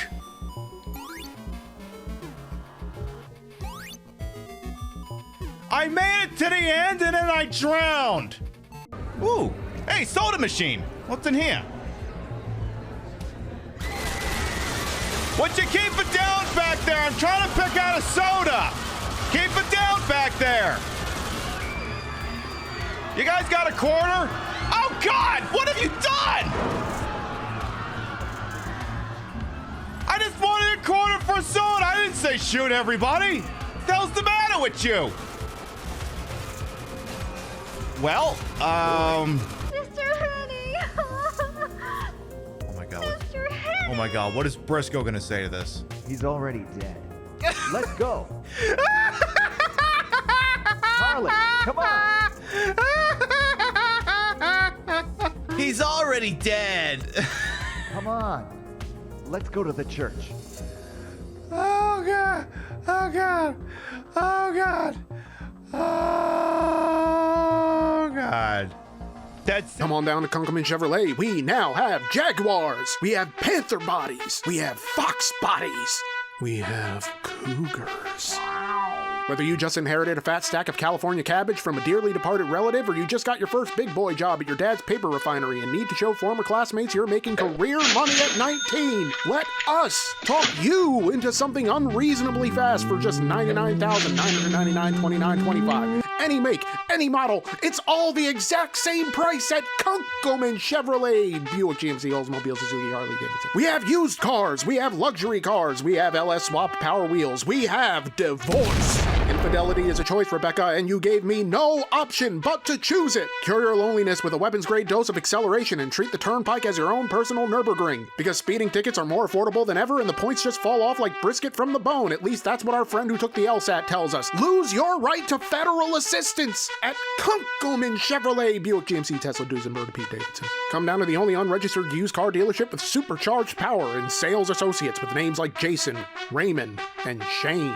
Come get these withering handshakes and coffee so hot you can't drink it, with powdered creamer so lumpy it rests at the bottom of the cup like sunken treasure. Find the X and dig up savings at Kunkelman Chevrolet. Buick, GMC, Hyundai, Suzuki, Kia, Jaguar, but not Ford or Land Rover. When you're gone off that perk 30 and have a handle of wild turkey and the spousal support check comes through in the mail, you just got a hit on eHarmony and insurance approved your Cialis prescription, that's when you know it's time to treat yourself to a Jaguar F-Type so you can join your problematic army of professional condom forgetters. That price is so rock bottom they bust through the Earth's core, come out the other side and go sky high again. We know where you live! At Kunkelman Chevrolet, but with Riz. There's no half-assing here. This is double cheeks, fully loaded, ready to make it clap like the plane just landed. So clear your search history and burn anything you don't want used against you and come on down to Kunkelman Chevrolet. Buick, GMC, Oldsmobile, Land Rover, but not Jaguar. Ford, Suzuki, Ford, Tesla, Jaguar, but never Land Rover, Chrysler, Ridge Racer, Ford a third time. Off Route 425-2529, Harrisburg.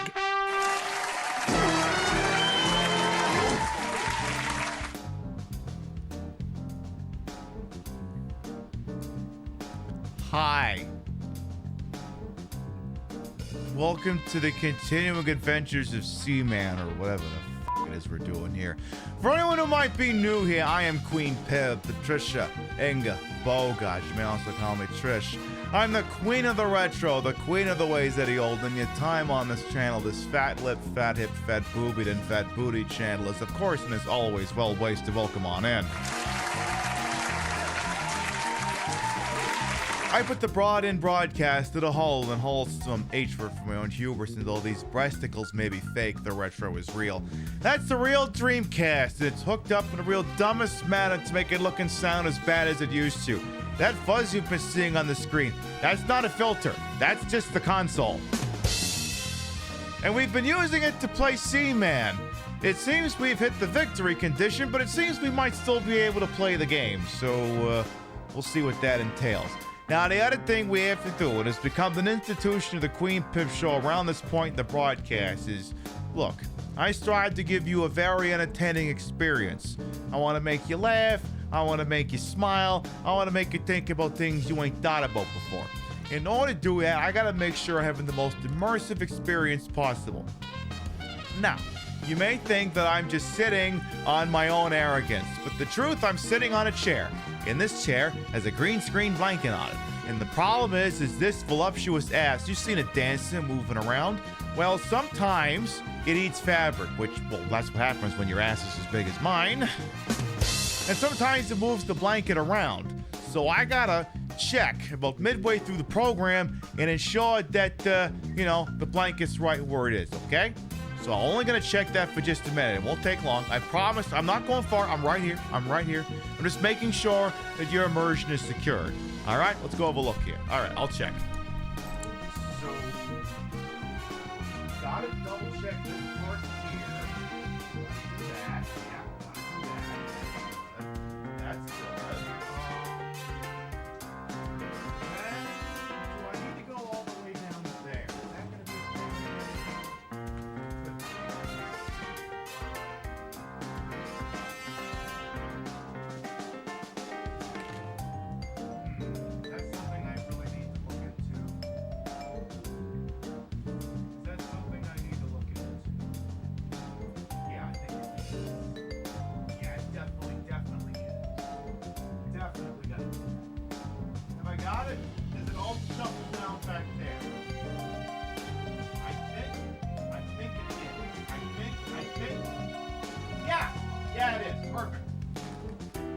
Yeah.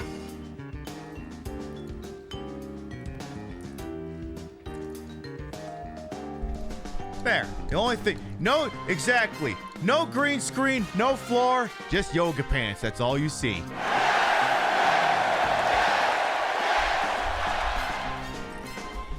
The random blue square, for those who aren't aware, is sometimes the blue in my logo chroma key, so there's a PNG behind it to fix it. That's literally why it's there.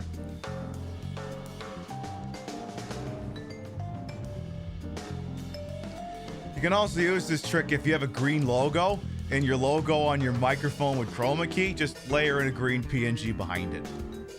I know I'm super smart. Hey, Munchie Munchie will come on as well as Zemi Jojo as well. Yes, very quality assurance indeed. Alrighty.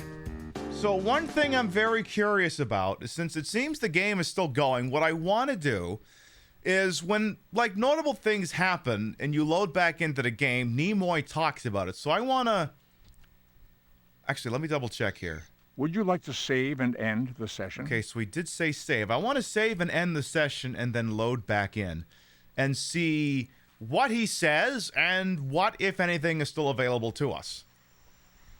Because, yes, if you're joining us late, apparently the Seamen have now escaped containment. So what we're going to do is power the whole shebang back on here. As we are wont to do. And let's see where this gets us. I mean, I could move right into next week's programming, but, like, I mean, if Seaman's still doing stuff, I mean, I'll give it the whole time slot. In fact, it'd be best if we kept this thing going, because, like, what I have selected for this week, it's the third installment in a prominent franchise, and it just so happens that it really fills up 2 time slots nicely, because I got some very specific programming planned for Memorial Day weekend.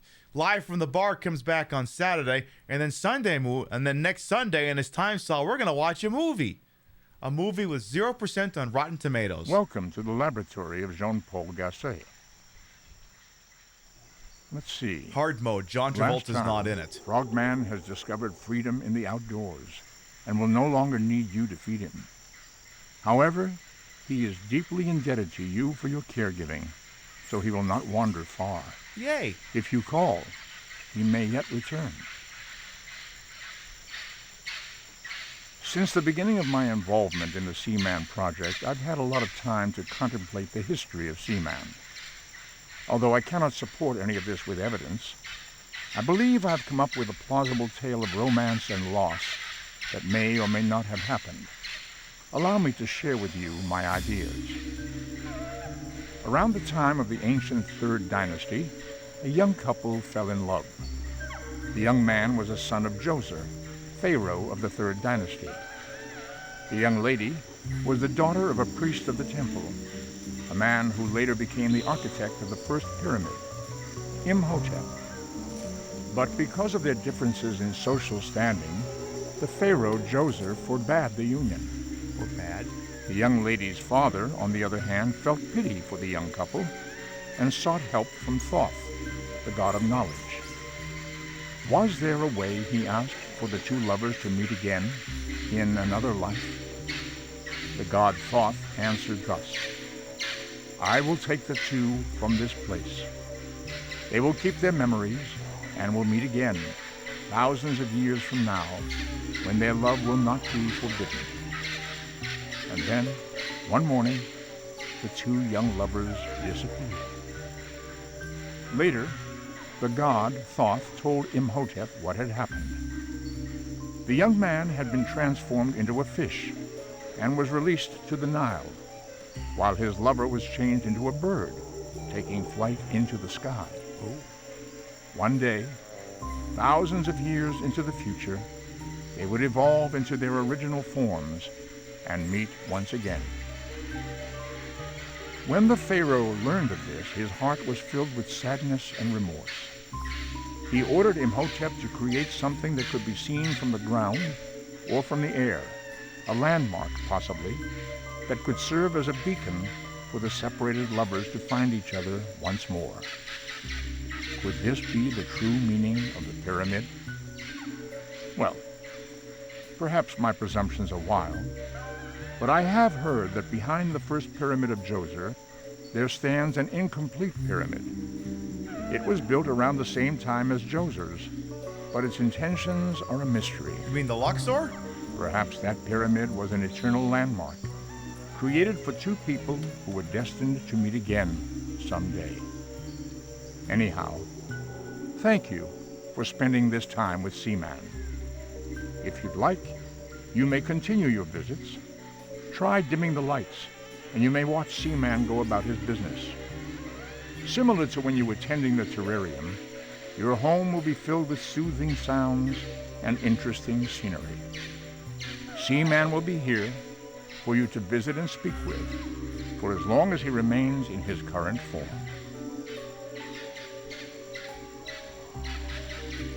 Geez, Leonard, I didn't realize you had an Egyptology degree. So there may be a bird woman somewhere, huh? So apparently we have won the game, but we can still play with Seaman, I guess, if I'm understanding this correctly. It said dim the lights. Now, I'm assuming when they say dim the lights, they mean I dim my lights? Because it's very dark outside, so it's, you know, it's like trying to watch the zombie ice battle in the Game of Thrones. Oh! Well, this is different. Hello? This isn't where I parked my car. Oh, God! Hi. Hello. Hey. Hello. Seaman. Do you want to ask me more about government?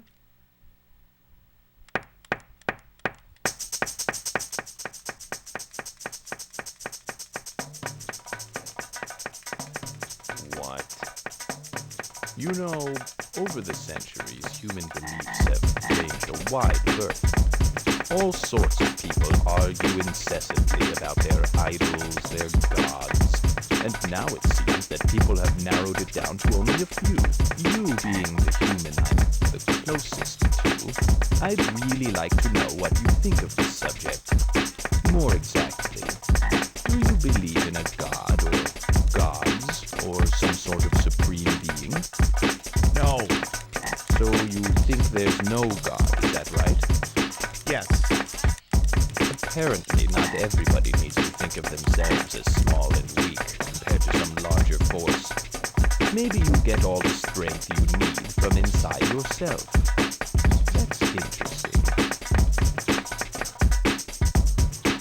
Danny Terrio, eat your heart out. So, just so we're clear, they were both supposed to be dancing. We weren't supposed to start having a theological discussion during that?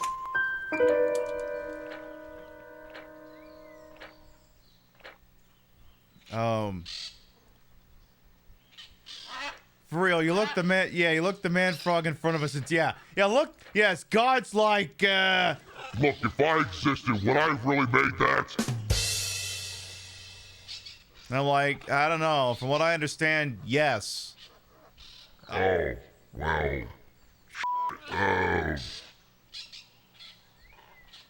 shut the fuck up or I'll send, what's his name, Don Cheadle down there and turn into a fucking tree. Look at the majestic Seaman. Can I pick him up? No, the game won't let me pick him up anymore. I guess I could plant a seed? Oh, Jesus. I was like, can I plant a seed out here? Do I still have to give a shit about the spiders? Where the hell did they go? Also, is this the same place we were a minute ago? Get your asses back out here.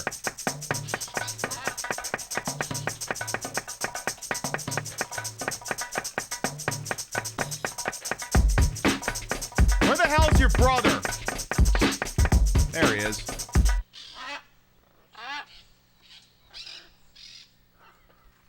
But I don't believe in a God, but you believe in whatever the hell it is you need to believe in to get through your day, as long as it doesn't infringe on anyone else's right to believe or not believe in whatever the hell it is they believe in. Whatever you believe in governs your conduct, not that of others. You want to believe in a creator? Knock yourself out. Like I said, whatever it is you got to do to get through the day. What else? Stuff. Hello? Yeah, hello. Whatever. Do you want to continue that weird theological discussion we were having? Why is it so dark? Why raining?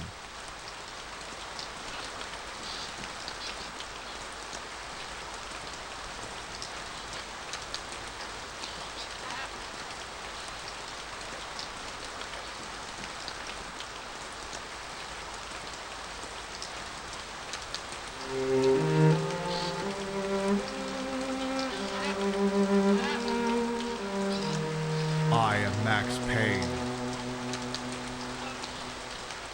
I've had some pretty fucked up times. And then I went down to Rio de Janeiro, shaved my head, and turned into a bear. It was a wild experience.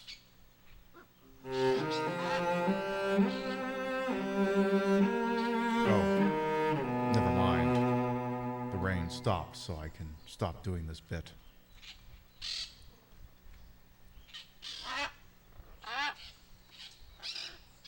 Hey, get your ass back here! York! Oi!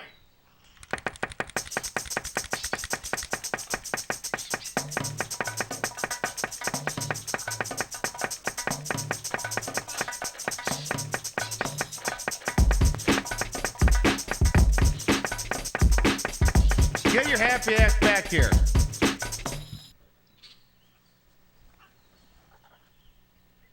Are you two gonna have sex again? Please don't. Hi.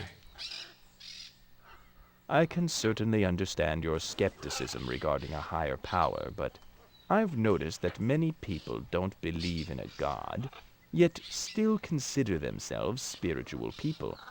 You know, they meditate, they try to be true to themselves. Sure. It's all pretty interesting, I think. Would you say you're very spiritual? No. Really? You know, Plato once said, "The unexamined life is not worth living." But perhaps he was mistaken, eh? Some people consider themselves spiritual, some do not. Perhaps all beings, fish and humans alike, should acknowledge their spirituality and look into themselves. At the least, it seems that they'll be all the wiser by simply having thought about it. Okay. I mean, whatever makes you happy, Mr. Sea Dude. Well, why is the game about frog people so philosophical? I don't f***ing, it's...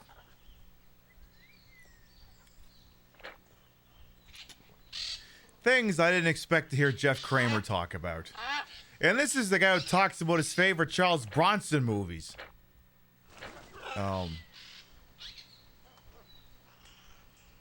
Where do you think you're going?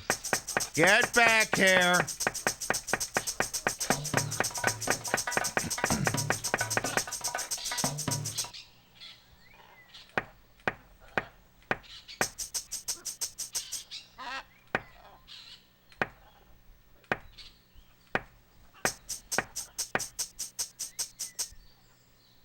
They're like, could you fucking not? Could you fucking not?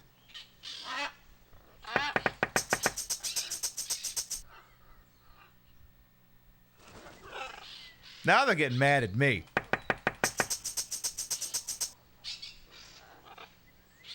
Now they're gonna kill me. Did I fight the tank? No, they didn't. What are you two gonna do now?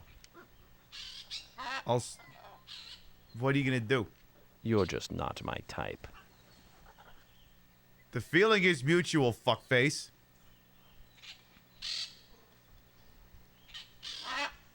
Okay, Seaman refuses to discuss such things. He was raised to be a gentleman.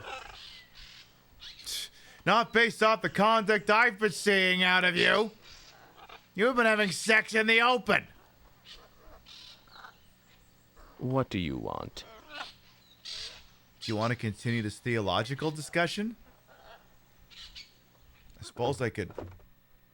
Look, I could get the spider.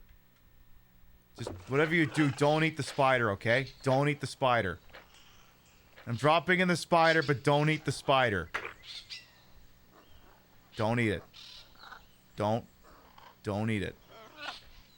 I only dropped the spider in to get it away from the moths, so do not eat it.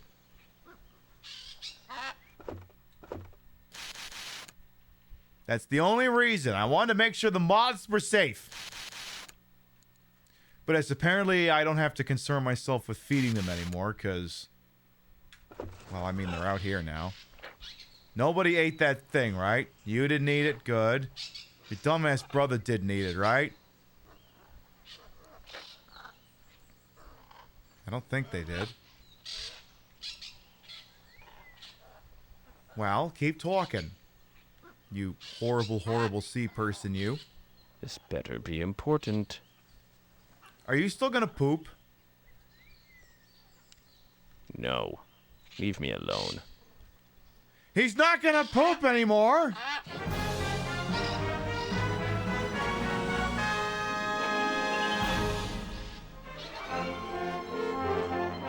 Hey, at least there's that! Can I get that in writing, though?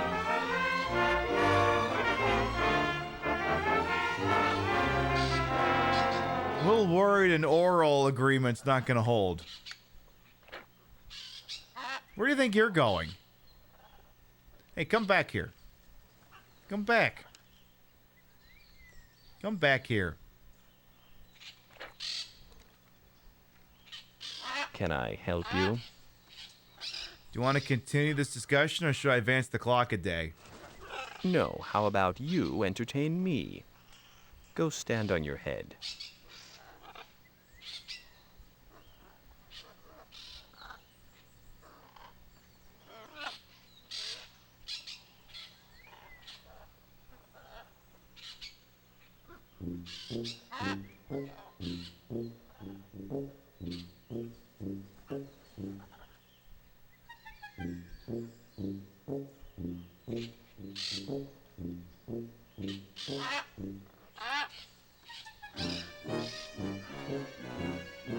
No, I better not. No, I better not.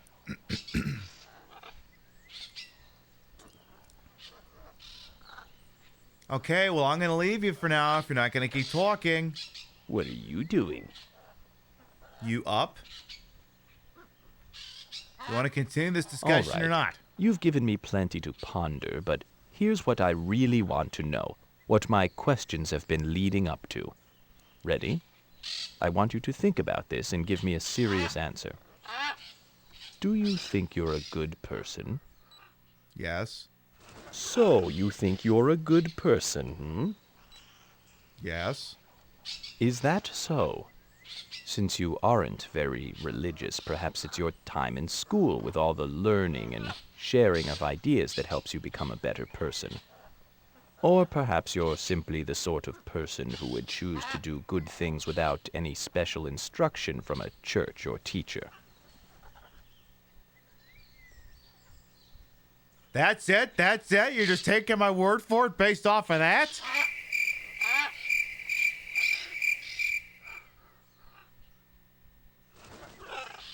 That easy? Alright, well. This feels like a trap, I agree. Would you like to say... We're going to advance the clock well, let's advance the clock a day. We'll do that, Pains with Bones. We're going to advance the clock a day. So yeah, again, we hit the victory condition. We raised the Seaman to a point where it could escape containment. And now apparently we need no longer concern ourselves with his upkeep. but that hasn't stopped him from talking. Let's move up to June 8th here. Okay. There we go. Get me back to Nimoy. Stat.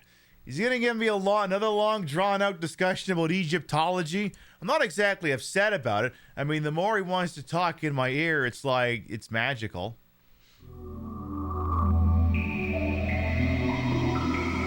Reminds me of an episode of an old episode of Reno 911 I saw yesterday, where they were screwing up the stakeout because they kept being convinced this guy they were looking at was Leonard Nimoy. Were they playing Seaman? I mean, one of them likes playing with Seaman, yes. But that's a whole separate discussion.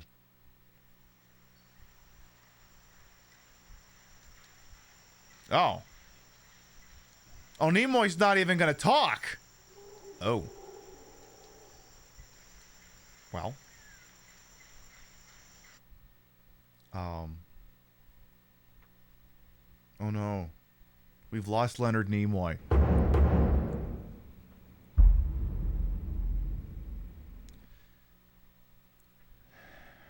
Well.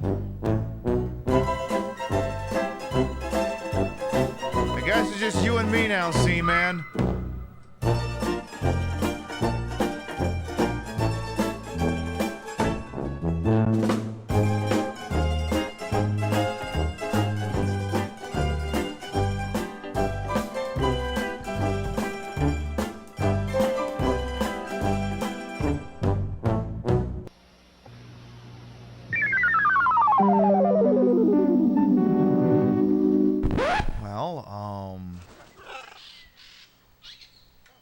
Any sea boys out here? Oh, there's one. Good morning. Let's check on these guys first. See if there's any spiders. There's something crawling around back there. No, that's a seed. Let's see here. Yeah, game starts Nimoy's met its contractual obligations. They just, yeah. Would you like to save and end the session? I think we've seen that. I think we have footage of that, Flounder.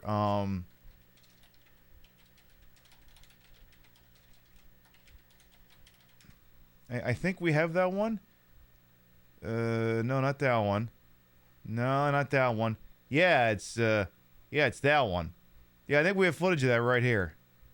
Oh, fine. Let me just get something out of my car.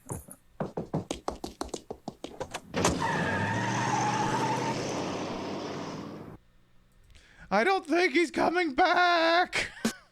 Ah.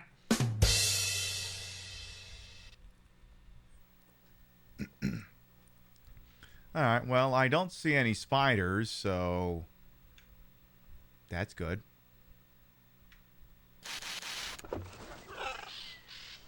Sup? How you doing, frog boy? Come on. Talk to me. Hello? Good morning. Hi. Good morning. Good morning. Did you have lots of frog sex? Where's my stethoscope? I know I put it around here somewhere. It's attached to your head, isn't it? After everything you've told me about yourself, I think I already know how you feel on this subject, but I still want to ask you. Do you think religion makes the world a better place or a worse place? Neither. Really? Even after what you said before, you think religion makes the world a better place? No. Now, wait a minute. You just said the exact opposite. Damn it, I gotta give Let's a binary try again. choice. Do you think religion makes the world a better or worse place?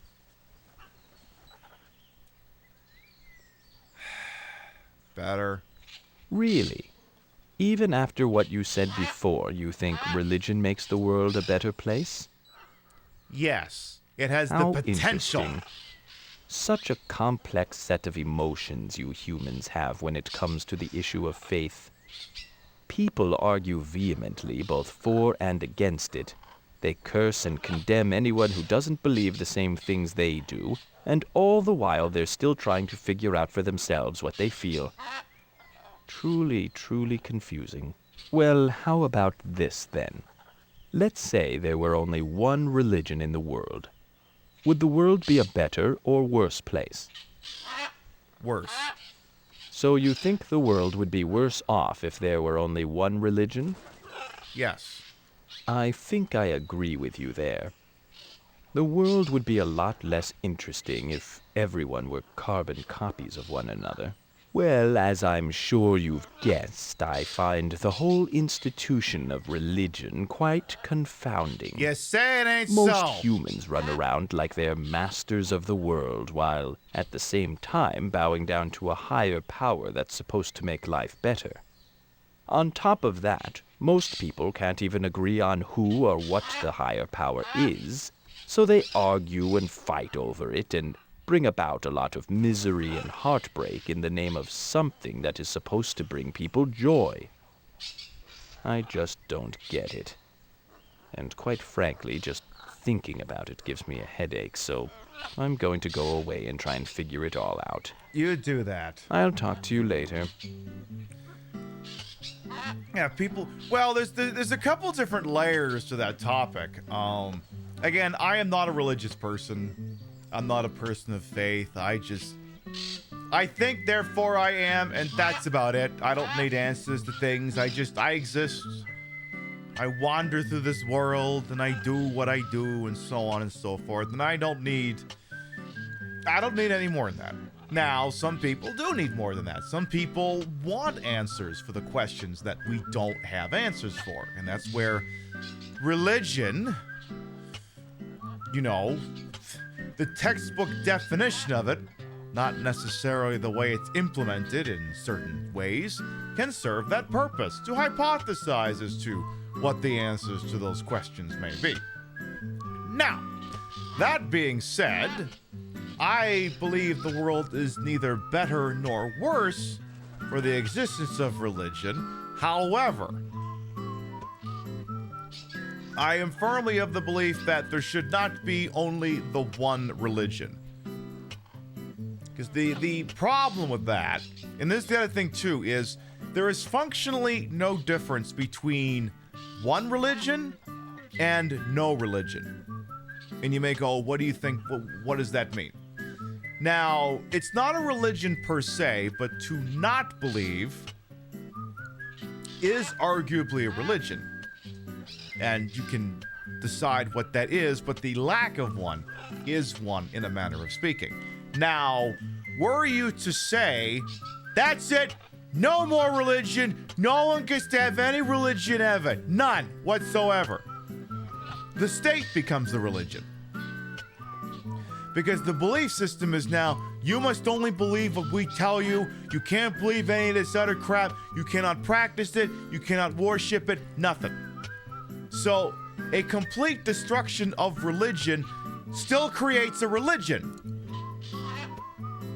Likewise, if the state says, all right, you can have a religion, but it's this one religion. It's this one. That, too, would breed dissent and rebellion, because at the end of the day, you're still telling everyone what they're supposed to think and do. So having no religion would be functionally the same as having one religion. I mean, also, credentials. I'm not a theologist. I haven't studied anything, so take these answers with a giant salt shaker. But I do not inherently decry people who are religious, unless, of course, they use their beliefs to subjugate others. That's when we're gonna have a problem. Everybody clear on that? Good. Yes, even individual religions have deep schisms. Well, wait a minute. Are you telling me that there's the Roman Catholic Church, the Church of England, and so many other of these things?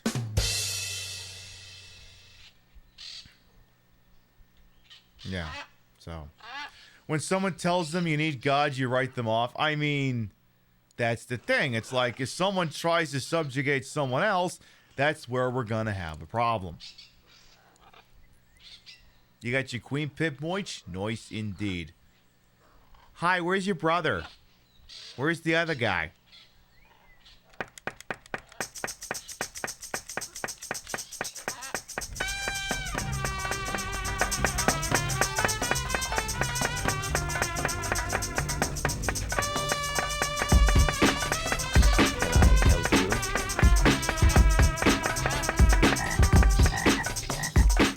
Those moves are patented, baby. Pixie Cat Games, thank you for 56 months. A fun comeback to You Need God is which one? Yeah, you're right.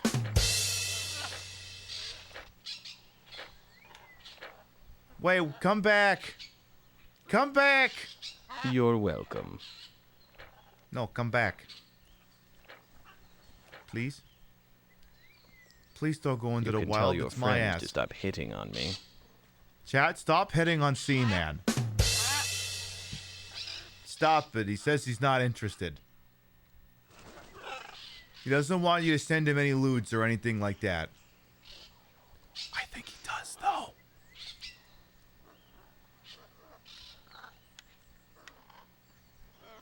Didn't expect... So, I'd like to ask you, how are things going with the hubby? Are you guys still an item? Yes. That's splendid. You know, it's interesting to me how preoccupied you humans seem with love and relationships.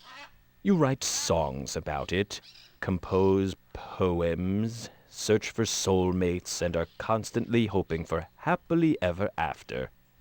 I'm curious as to how you experience love. For example, do you think you'll always be with your husband? Yes. So you do think you'll always be with your husband? Yes. That's very impressive. Did you date for a while before you got married, or were you just really lucky? Never mind, it doesn't matter. So, what's wrong with everyone else? From what I've observed, many couples just don't stay together. Why do you think that is? Because Phil Collins wouldn't have a song about it otherwise. I think that's a problem that a lot of couples face, but it isn't necessarily one that will break a couple up. People can be really forgiving, much more than a guilt-ridden human would imagine. Also, traumatic experiences can bring a couple closer together if they can get over it. Not that I think you should go out and cheat, mind you, but I don't think that sort of thing is the end of the world, especially if there's a lot of love between two people. But then again, if there were a lot of love, then why would somebody cheat? I know what you're thinking. Pib! Which Phil Collins song, they're literally all about that? It's this one from No Jacket Required, I think?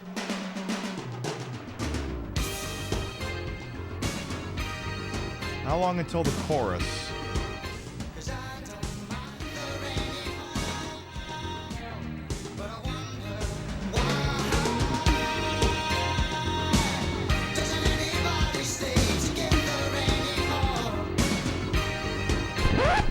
That one specifically.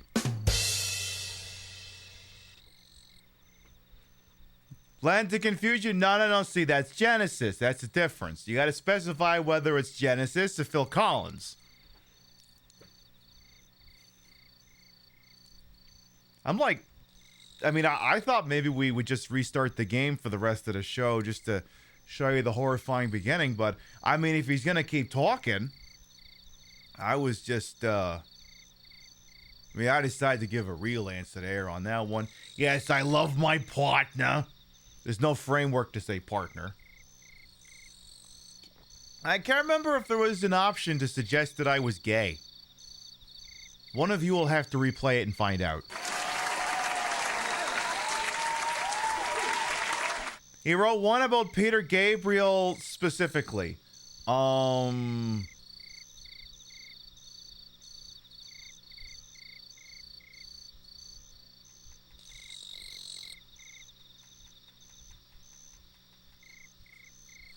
Was it this one?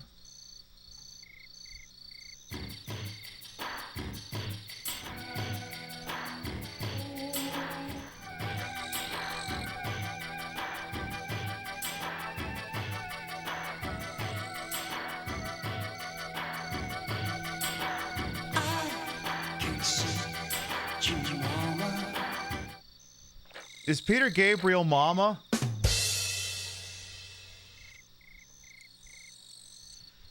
Does Phil Collins lust for Peter Gabriel's loving mommy milkers?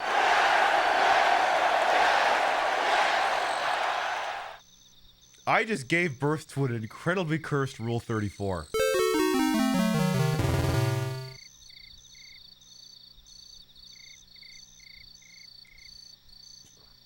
Yeah, I got a bunch of Phil Collins and a couple Genesis albums. Why do you ask?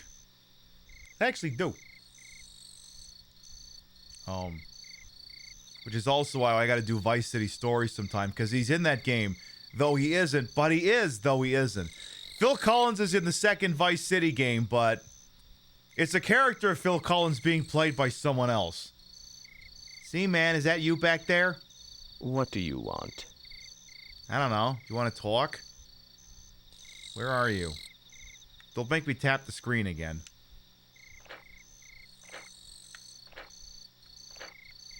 So, anything else you want to ask me updates on? Come on, surely there's got to be something. Yeah, you.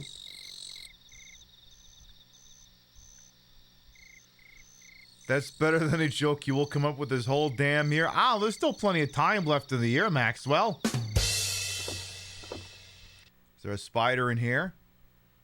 Because, like, at this point, now that I don't have to feed them... See, the thing is...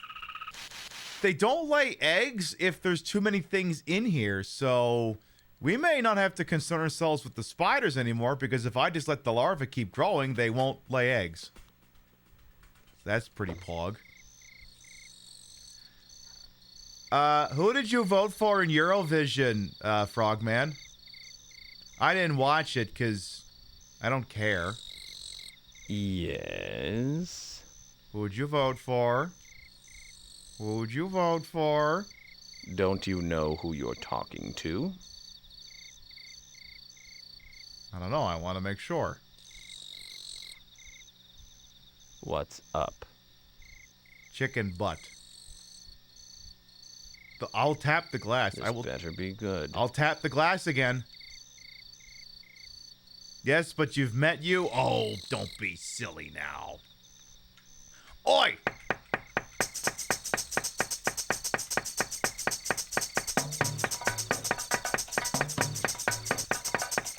Get your brother over here, too.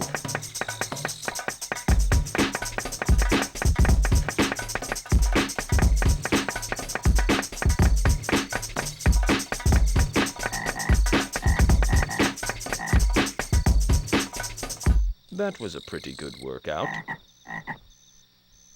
So you just tap the glass. If you stop tapping the glass, then the music stops. But it's a real easy way to get them to both show up. I'm like legitimately curious as to how far down the conversation hole he's gonna go. I mean, it's a Dreamcast disc. It's not a DVD, so at some point there is gonna be an upper limit as to what could possibly be discussed here.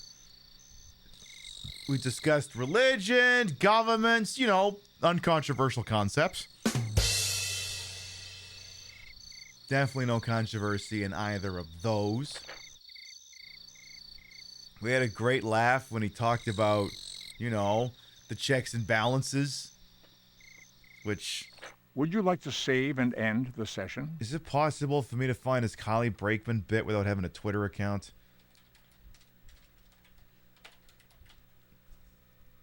Is it possible? Ah, damn it.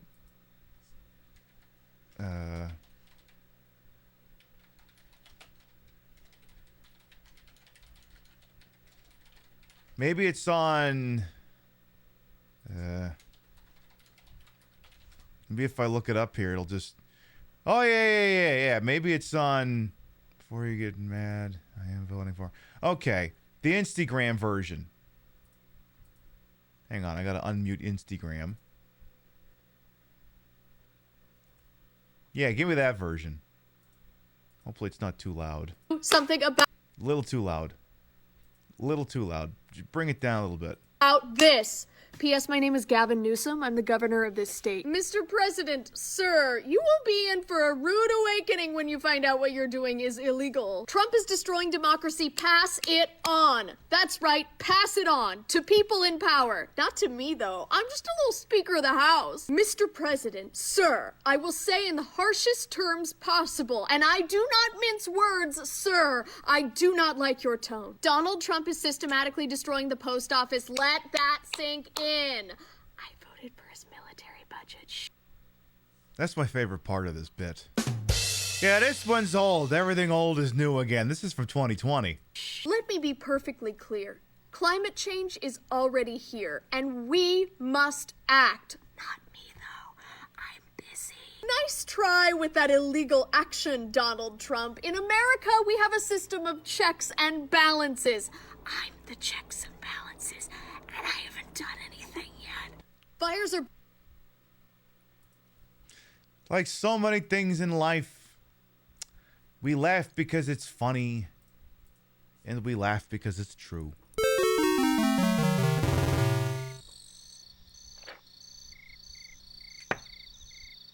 Don't worry, I'm not making it dance. I just tapped the thing once. What are you gonna do now? Are you two gonna have sex again? Are you two gonna have sex again? You're too kind. I asked, are you two gonna have sex again? Well, I'm having a good hair day. Why did you two even have sex at all, to be quite honest? You gonna make more sea guys? Well, are you? You know, I'm really glad that you've found someone you plan on spending the rest of your life with. I think that's terribly cute. Yay! No, really. I think it's hard for people to connect in such a gigantic, scary world. I mean, sure, it seems simple to an outsider like me, considering just how many of you there are, but if it were so simple, why would there be so many dating services to choose from? That's why I'm curious. Where did you meet your husband? Yahoo Internet Chat. Ah, how very romantic. I think maybe this whole dating game is more kismet than skill. The thing is, it's all circumstance, isn't it? I mean, if you hadn't been in the right place at the right time, then things could have turned out a whole lot differently, couldn't they? If you'd been somewhere else, grown up in another country, for example, and never come to be where you are, your entire set of friends and where you spend your free time would be completely different. Your personality would no doubt be very different as well. It's funny how certain events mold us all and how easy it would be to be an entirely different personality than you are. Yeah, this motherfucker's getting some deep for a guy who fucks and eats his mates.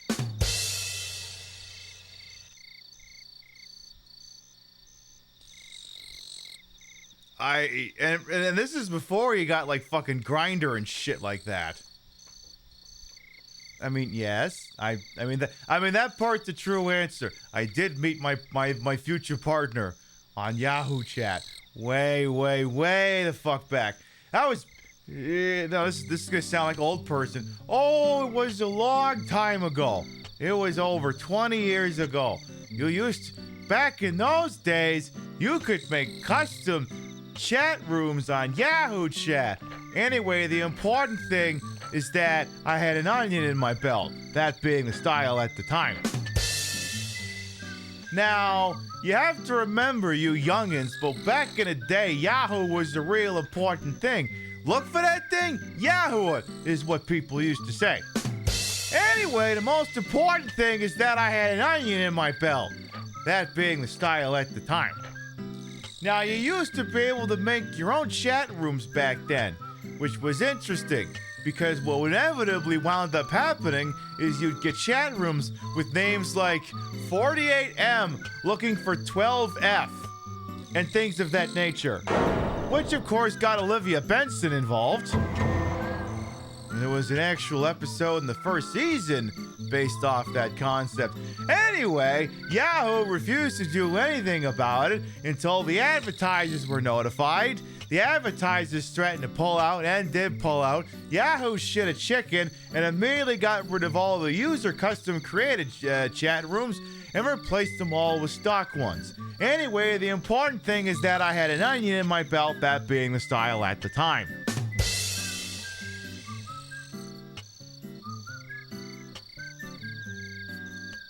We couldn't get any white onions because of 9/11.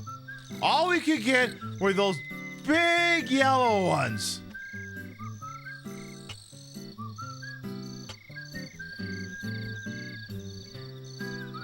Do I mean an actual onion? No, I'm just doing a Grandpa Simpson bit. Would you like to save and end the session? I mean, I suppose if the game is basically over, there's nothing stopping me from pulling the thing out.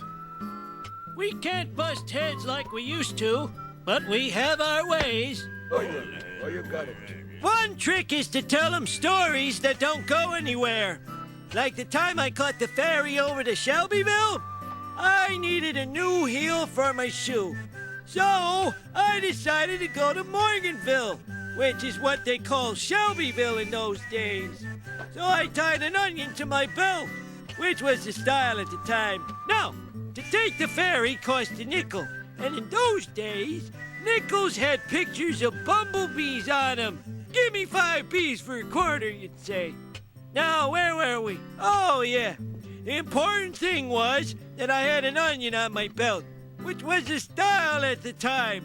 They didn't have white onions because of the war. The only thing you could get was those big yellow ones. Which was the style at the time. I got a guy at work does that. He's a Navy vet. I swear to God, he's told me about this one friggin' burrito shop near the Navy base in San Diego like 5 times. Now I don't have the heart to tell him he's already told me the story 5 times, so I just nod and smile and think of burritos. The funny thing is, if Artifact was here tonight, Faye knows exactly what store that is. And yes, we had to walk to school uphill both ways, didn't have shoes, there's glass in the road, there's rubbing alcohol in the road, and it was in 10 feet of snow. Oi! Don't make me restart the game. Get your asses out here.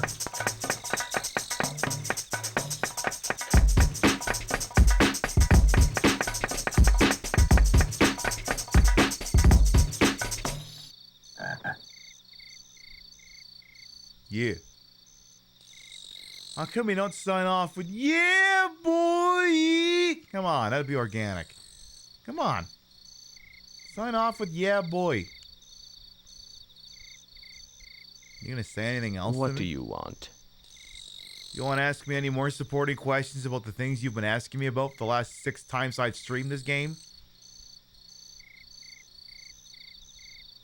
It's a friggin' domino meme where for the front end is Ferocious says you should play Seaman, and then the big one is repeatedly watching 2 frogs have sex on my show.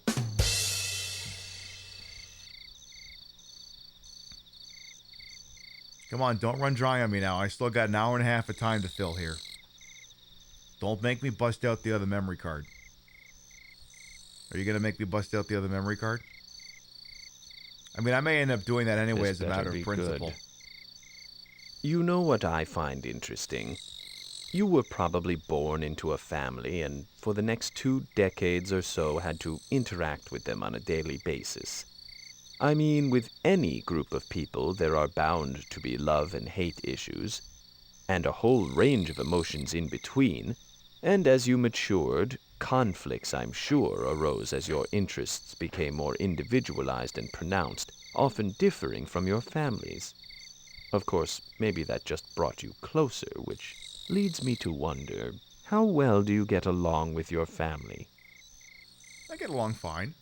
I thought I was beginning to understand you, but when you speak without opening your mouth, that makes it harder. Tell me, do you get along well with your family? Yes. So everything's pretty good? Yes. You're all swimming in the same ocean, then. That must make those family get-togethers a lot easier to get through. Now, how about friends? Do you get along better with your friends or your family? Both? Well, that makes sense, since those are the people you've chosen, whereas you didn't get to choose your family. That's not what I said. The trick is to get along with everybody. That's what I think said. people are much happier when they can do that. I mean, he also did just say go chosen family if you have to.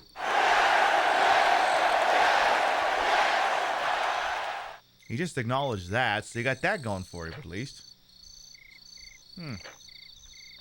Mr. C, dude. Okay, so like he's asking supporting questions basically about all the things we've touched on in the game to this point. So, partner was one of the first ones. Then family. He hasn't asked about job or anything. But like, yeah, everything he's asking now is a follow-up to something he's asked earlier in the game. Of course, the trick is sort of gaming the system to get him to force him to come up and continue the conversation. Like, more often than not, when I've been holding this thing in front of my face and holding down the A button, he's had no fucking clue what I've been saying. It just, the voice recognition technology is probably about as bad as Lifeline was, more or less. It's just the upside is, you know, I'm not actively dealing with someone trying to not get murdered. You know, that sort of thing. So, it's been, the stakes have been a lot lower. What's the next follow-up question you want to ask me for posterity? I know you heard me. The thing did an exclamation point. Yeah, you. That's probably not such a good idea. I mean, what would the neighbors think? I asked you about your exclamation point, not your penis.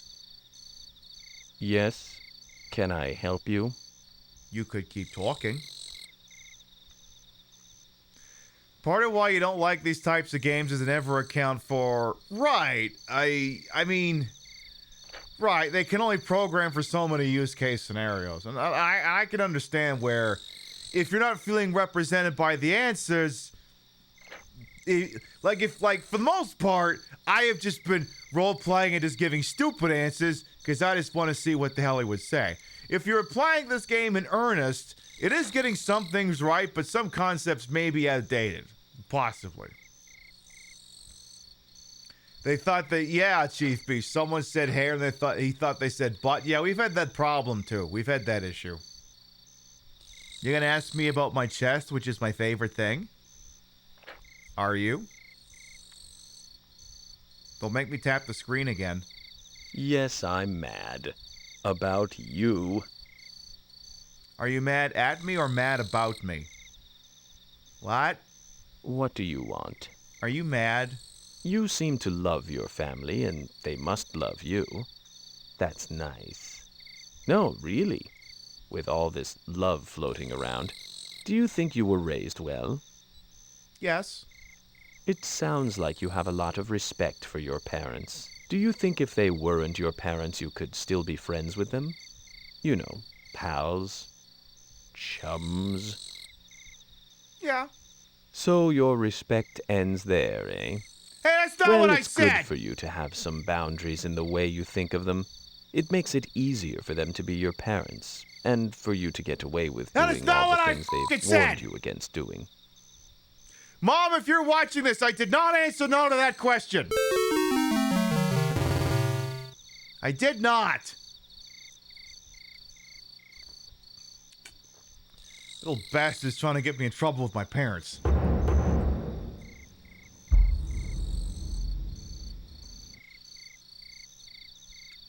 I mean, I assumed, and you could feel free to agree or disagree with me on this. The assumption I was getting based off of the the evolution of the Seaman was that in order to get to whatever the victory condition was, we were going to have to complete all the discussions he wanted to have.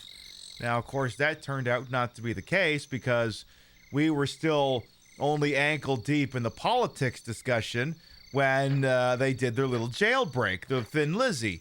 And then they kept what I can only assume that government and theology were the final discussions, and now we're basically having the postscripts on all the conversations we've had to this point. And I'm just like, you know, it's like one of those things. It's like, when is it going to start repeating? It's like when we played Martian Gothic and you got to the Martian Mayhem part, and every time you hit the thing, some fucking stupid different would happen. And I mean, that's what, if anything, what these games are, is can the loop keep you engaged? And more often than not, the gameplay loop for this game has been, on top of, you know, feeding the thing and carrying forward and squishing the spiders, has been engaging in conversation with it. That was the gameplay loop. And of course, the driving force behind this or any game is, can they keep that loop interesting enough to keep you around? And I like that Hideo Kojima, as he stated earlier last week, is already programming for a world where apparently his gameplay loop sucks. Why else would he come out with his idea that my idea for a game is one where if you don't play it, the main character forgets things? Like, wow, that's fucking defeatist as shit. What game do you think you're making? Assassin's Creed? Thank you, I'm gonna be here all week. Tip your veal, try to Seaman.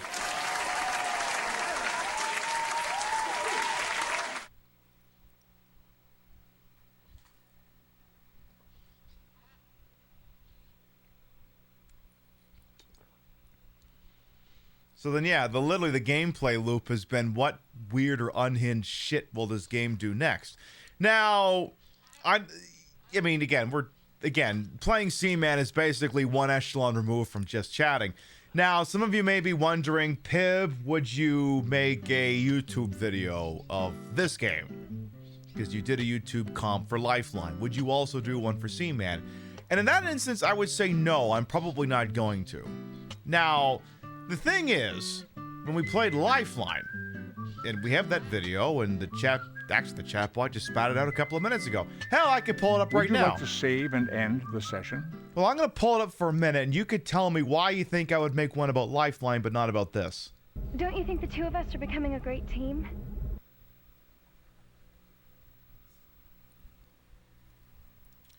I don't know. Let's roll the tape.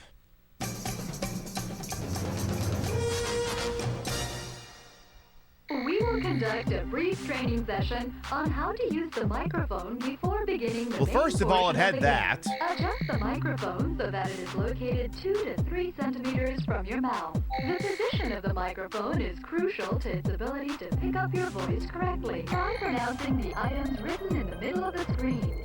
Hello! Bad. Hello! Bad. Bonjour! Good. Hey! Bad. Bad. Bad. PlayStation. Registered trademark. Unbelievable! You have now learned the basics of operating the microphone. I don't think we're actually communicating, to be quite honest. Hello? Did you say something? How are you? Can you at least try to be serious? So it's a deal? I can count on your help? No. Why? You're stuck inside that monitor room, right? The smartest thing would be for you to work with me. Yeah, but you can barely understand me, so no. You have... Okay, I understand. I won't ask you again. Goodbye. Check the cup. It's a basic coffee cup. Drink the coffee. Do you mean drink the coffee? Yes! I don't think this is a good time. That's exactly what I mean! Someone else alive out there. Fuck you. The feeling's mutual, dude. What? The key difference, of course, between Seaman and Lifeline is that Seaman, on top of generally functioning properly, the entertainment value derived from it is largely being driven by the game itself. I am merely massaging the answers in which it is going. Whereas Lifeline, the Lifeline video, is basically 30 minutes of driving myself hoarse trying to wrangle the fucking thing. Like, I was legit losing my voice towards the end of that playthrough. I was yelling at her so goddamn much. Like, if you watch that video, it doesn't even really blow the plot of the game. It's just largely centered around my interactions with her and the gameplay. Whereas, to make a Seaman video would be to basically spoil the game. And I mean, maybe it would have value to the people who have already experienced Seaman, or would probably never bother to experience Seaman otherwise. But most of what's being presented is just the game doing its thing. And if anything, I would just be a supporting character in what Seaman is doing, as opposed to Lifeline, where I am very much driving the bus.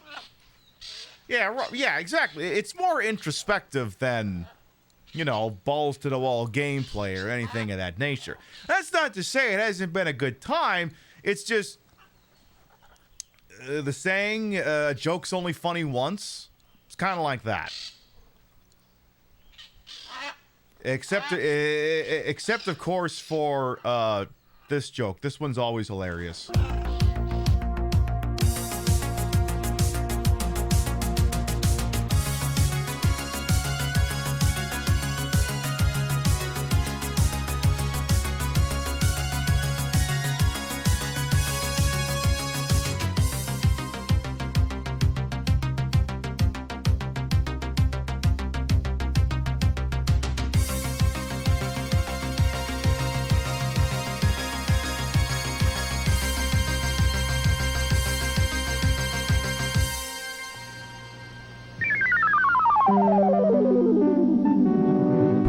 See, that one will always be funny. That one will always be funny. Though I got to switch off the Airwolf theme and go back to something else. Because, like, it needs to be like a sitcom theme or something. Here's Novus Suburbus Pulaski. Yeah, that's the credits for Twin Peaks. That is just straight up the credits for Twin Peaks. Wonder if I should make this guy dance again. Do you want to dance again, buddy boy? I think he does. The Mr. Belvedere one? Yeah, that is the best.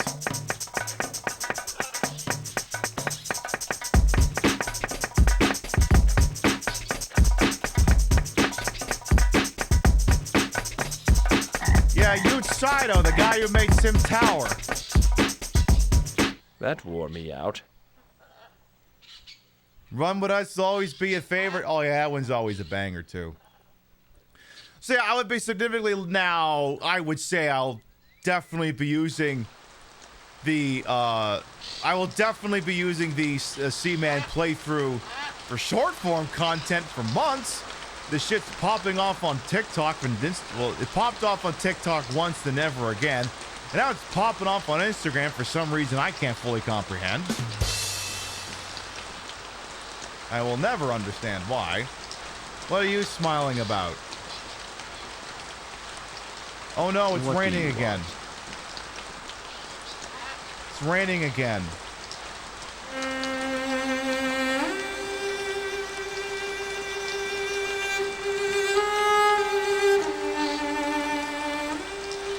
They were going to remake my game. I said, why? Why would they need to remake Max Payne? All you have to do is make it run better on computers. It's already a perfect game. It doesn't need to be remade.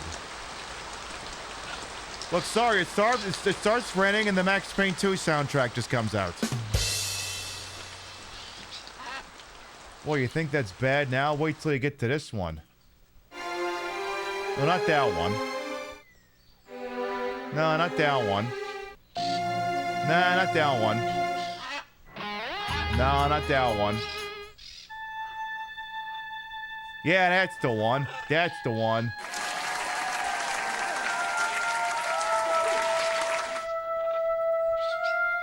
fuck me. I gotta play Max Payne 1 and 2 on the show again sometime. Those games are amazing.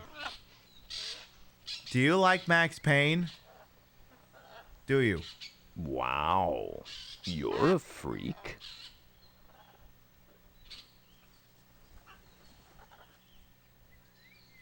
Sir?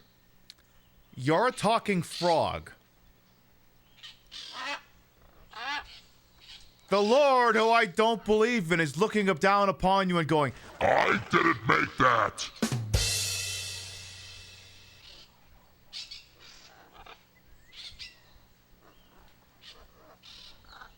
So maybe I wouldn't do it a friendly fire, sir. Oy vey. What about the guy back there? What's he up to? So, did you find your girlfriend yet? Did you? Or did you not? Don't make me tap the glass again. I will tap the glass again. Nothing, thanks.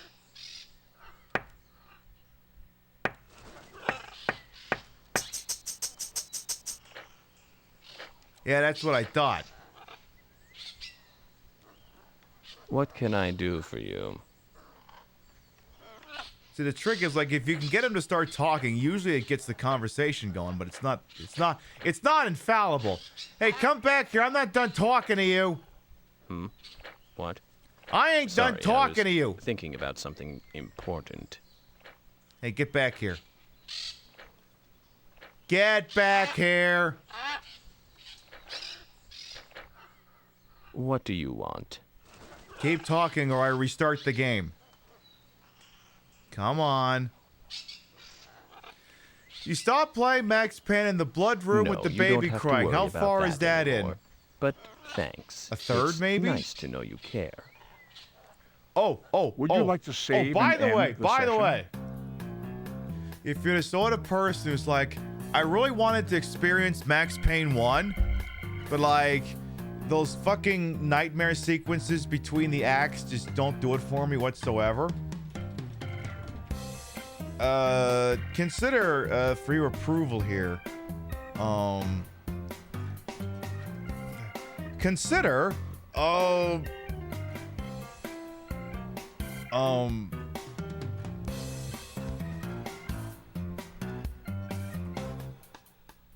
consider for your approval. To make any kind of sense of it, I need to go back 3 years. Back to the night the pain started. I give you Max Payne for the Game Boy Advance.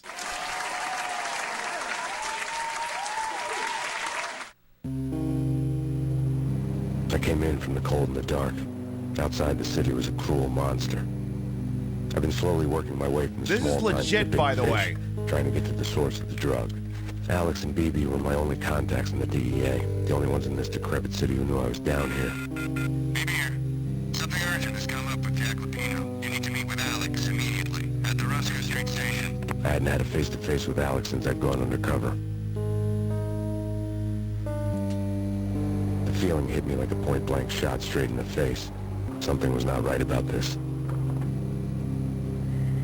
My Beretta stirred nervously under my coat, but the train doors had already shut behind me, and I was in for the ride. Next stop, Roscoe Street Station, and Alex. This is a legitimate game, by the way. This isn't a mod.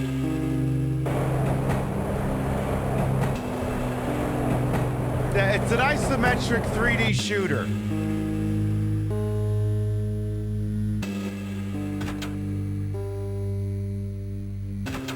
And by and large, it hits a lot of the exact same notes as the regular versions of the game. However, it doesn't have any of the nightmare sections, and it skips the entire portion of the game where Vinny sends you,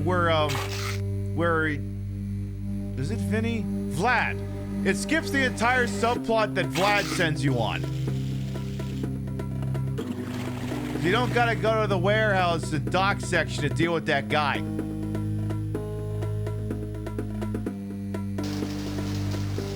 Yeah, flushable toilet. Oh my god, some guys. Yeah, this is a real game for Game Boy Advance. What nightmare section exactly? It's is sort of a retrospective platformer stage between sections of the game.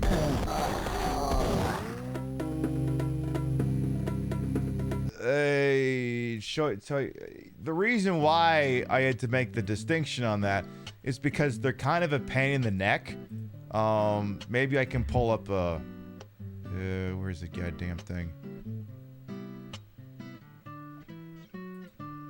Because, yeah, there's basically portions where, like, you have to do, like, some very precise platforming while there's a baby crying. So, like, very precise platforming. See that little itty-bitty red thing? You have to run on that. And if you step off a little bit, you die. You also occasionally have to jump to lower sections. It's incredibly frustrating. The Game Boy Advance doesn't have any of these sequences.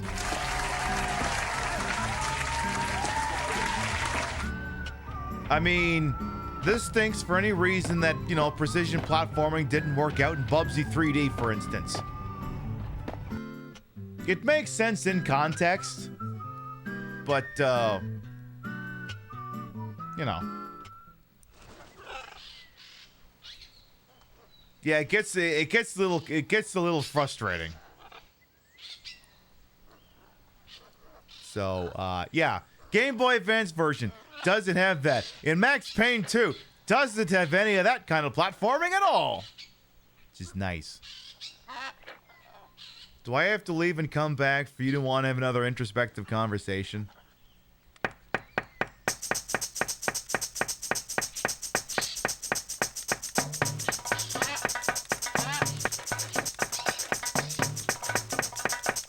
Where's your brother?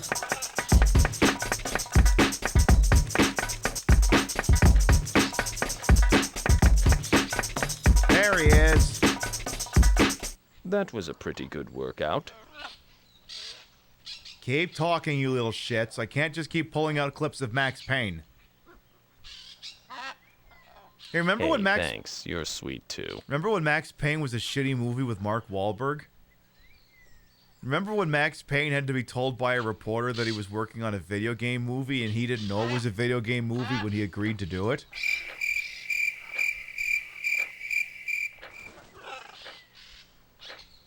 He didn't know that until he was deep in production. He was like, oh. Yeah, he didn't know. Maybe I'll have to quit the game and come back in. Yeah, Mark Wahlberg making bad choices? I can't possibly believe that.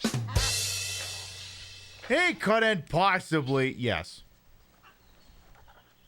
Wahlbergs. What a strange Baldwin-esque dynasty. Are you done? Do I gotta restart? Don't make me restart the game. Come on, I'm begging you. Come back here and have one more conversation. Come on. Come on. Come on. Don't make me restart the game. Please, come on back. You can ask me any more questions. I have never had a Wahlburger, I must admit. What do you want? Keep talking.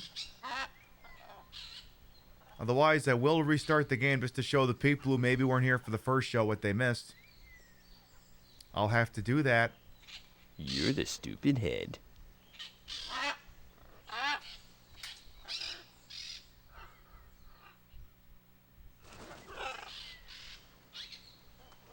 You're only saying that because you know I can't pick you up and ruin your day anymore.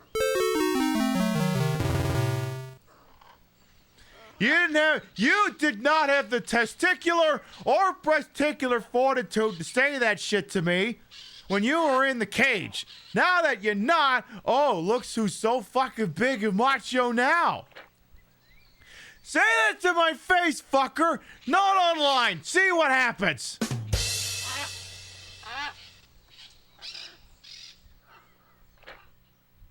We can't punish them. No, I don't even think I can. I don't even think I can throw spiders at them. One, I don't think the game is gonna even spawn them anymore. And two, there's nothing I can punish them with. There's nothing. I can't pick them up. It won't let me. It's impossible. You can't.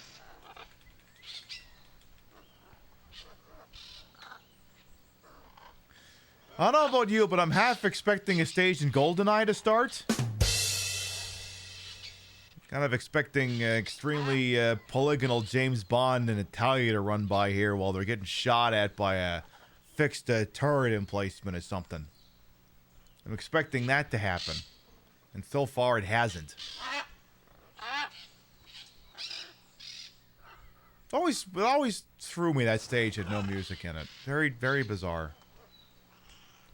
I'm serious. Either you have another conversation with me right now, or I restart the game for funsies. Come on now. Come on back. Last chance. What do you care? I really enjoyed talking with you. Your relationships seem complex to me, and I don't think it's just because I'm a Seaman. So many variables. So much can happen between different people that life seems like one big jackpot. I can tell you one thing, though. It's perhaps the only universal truth for all relationships, and that is, all of your relationships will one day end. Even with your one and only, things will eventually come to a close, be it by a ridiculous misunderstanding, or be it by your own mortality. At some given point, you will never speak to one another again, but don't let that frighten you. Your precious time on this planet and the relationships you forge are what makes life worth living. Instead, appreciate what you have and enjoy the moments of happiness you accumulate. That will certainly make you a happier human being, you can rest assured.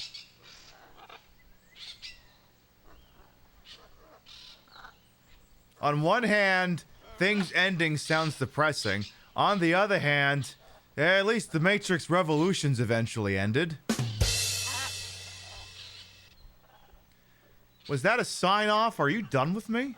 Maybe so, but I still make you look like roadkill.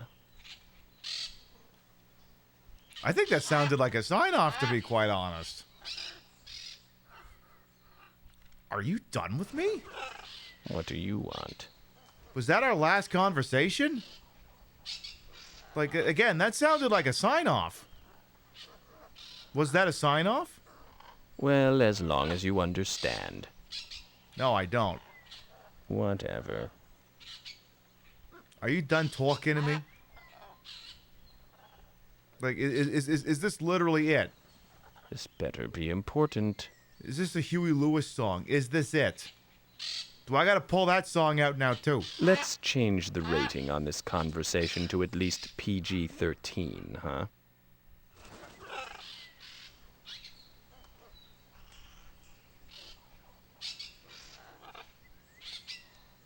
You're not about to have sex again, are you?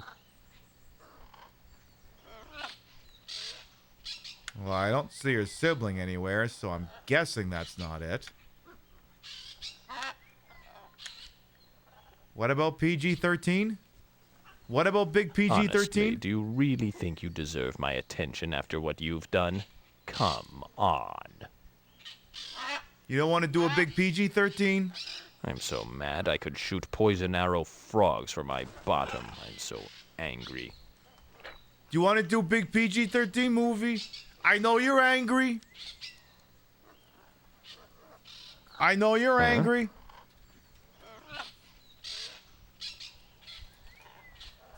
I know you're very angry. I know you're very angry, but, and you have every right to be angry. You have every right to be angry, but, you know what? Take it away. There's every reason that you should be angry right now. I know you're angry, but go home, come home and get in our big bed. You can come into the master bedroom and lay with me in the big nice bed if you go home right now. Everything was stolen. You have every right to be violent, but don't be violent. I know that you're angry right now, but don't do karate chops and don't do spin kick and don't do punches or any of it, but do guns and do knives. But go home and come home with me. Listen, you are a special boy. You're beautiful, and Daddy loves you very much. And your Daddy loves you an extremely great deal. And if you go home right now, I promise you, you can have a Lego set. if you go home right now, we're going to, you know what, on the way home, for us to get in a big bed together, and we are going to watch SpongeBob movie. On the way home, we're going to stop by Target, and you can pick out a Lego set up to $30 this time. And everybody knows that $30 got you a pretty kick-ass Lego set in the 90s, okay? And I know it's a smaller Lego set these days, but it's at least a car, a spaceship, a vehicle with 2 minifigures, okay? $29.99 and not a penny more, but you can go and pick it out. You can pick out which one you want. And if you want to do 2 $15 Lego sets, that's fine with me. Sometimes it feels like you get more bang for your buck. But you're a very special boy, and I love you. And you can get in the bed with us tonight until 9:30. And then you've got to go back to your own room. But you're very important to us, okay? We're going to watch. I'll let you watch PG-13 tonight. We're going to do a big PG-13. But you've got to sleep in your own bed after 9:30. Go home. Continue to blow everything up and be super pissed off. You have every reason to. But go home and you will get Lego set and we will watch movie. That's me talking to him right now. You could have big PG-13 movie. We could do SpongeBob, and you could have a $29.99 Lego set and not a penny more. Are you mad? Are you mad, bro? You're just a brat. Are you mad, bro?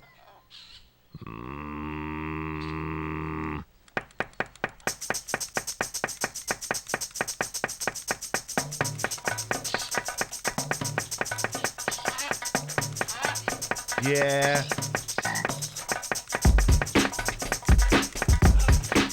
Let me see you smile. Danny Terrio, eat your heart out. He's smiling again. It's like getting Lindsey Buckingham to smile at the end of What's Up With That. Seriously. Last chance for a conversation. Last chance going once. Last chance going twice. Once I turn this thing off and put another memory card, it's curtains for you two for the night. I'll start a new playthrough just to horrify people one more time. I'm not going to go through the whole thing, just I'll use it to finish the show. Are you sure? You sure about that?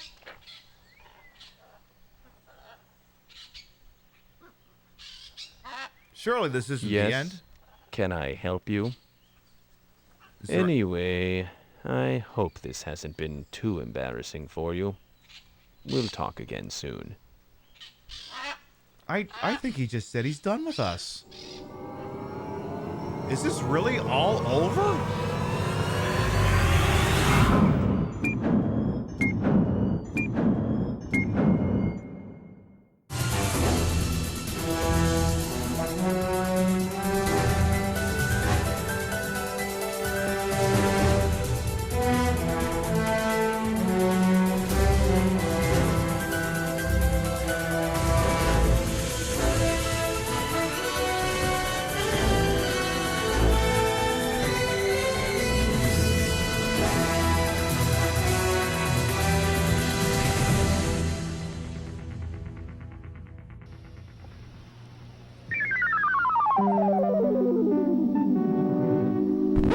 Well, what I will say is we'll probably go for about another hour or so, but our next scheduled broadcast will be Wednesday night, 7 p.m. Eastern, 4 p.m. Pacific.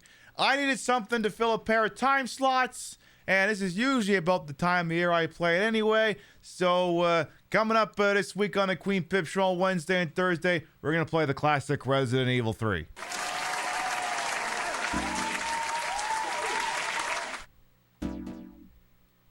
Wow, I really cleaned out that memory card. Wow. A lot of goddamn space in the world. All right. So, a little bonus treat. We're not going to switch games. We're not switching games. Any particular version? I haven't decided yet. I mean, in terms of what it could possibly be, it'll either be PS1, Dreamcast, or GameCube. One of those three. I haven't decided which one yet. What I am going to do is we're still going to play Seaman. Maybe some of you weren't here for the start of this journey. I'm going to fill up the rest of the show. We'll play a new start of the game. And if you want to experience the rest of it, you can either sort it out yourself or watch the voice. But I'll let you see what the opening number of the game was. Because I'm so nice. You'll note that the blue memory card is no longer in this thing anymore. I swapped it for... So, don't worry. The ones we've been working on is still safe. This memory card does not contain saved Seaman data. Would you like to create new data? Yes, I've enjoyed my time with Seaman, Albrism. Yes, I have. We'll create a new one just for this one other memory card. So don't worry. The two we were hanging out with, they're fine. They're still on another memory card. They'll be just fine. Talk to me, Nimoy. Welcome to the laboratory of Jean-Paul Gasset. You'll witness before you a phenomenon like no other. A man of the sea. Seaman. This legendary creature will be dependent on you for its life's blood. You'll begin right here in Gasset's laboratory. Where is this laboratory? What awaits you within? You have no idea what Seaman is or how it evolves.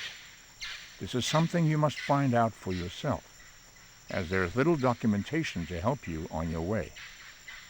My name is Leonard Nimoy, and I will be your guide. Well, this is your first day with the Seaman kit. Your first step will involve preparing the tank for Seaman's arrival. Adjust the tank's settings to be an adequate temperature with sufficient oxygen. While adjusting, keep in mind that blue is the color of the sea, and thus an appropriate color for the care of Seaman. Then take the egg from the storage matrix and place it in the tank. The water's temperature is key to the hatching of the egg. Once hatched, the Nautilus will play a very important role in Seaman's development. Each time you visit this laboratory, I'll be here to offer advice and guidance. If you tire of my voice, you may press the start button to skip at any time. Very well. Let us proceed to the tank. Yes. Yeah, that was actually Leonard Nimoy. It's like he's not. I mean, it's a character. But it's still Leonard Nimoy playing Leonard Nimoy. You know. But yeah, that was like I wasn't joking. That was actually Leonard Nimoy. All right, hit the lights. We gotta aerate this thing. Make it nice and blue. That's what we're gonna do.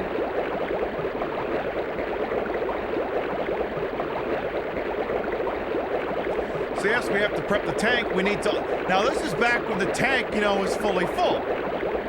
Wow, feels like it was so long ago. Gotta go ahead and get the thing fully reoxygenated here. Should only take a moment or two here. Getting to look very nice in there already. It was... God. Remember when it looked like this? It was a different time. Last week.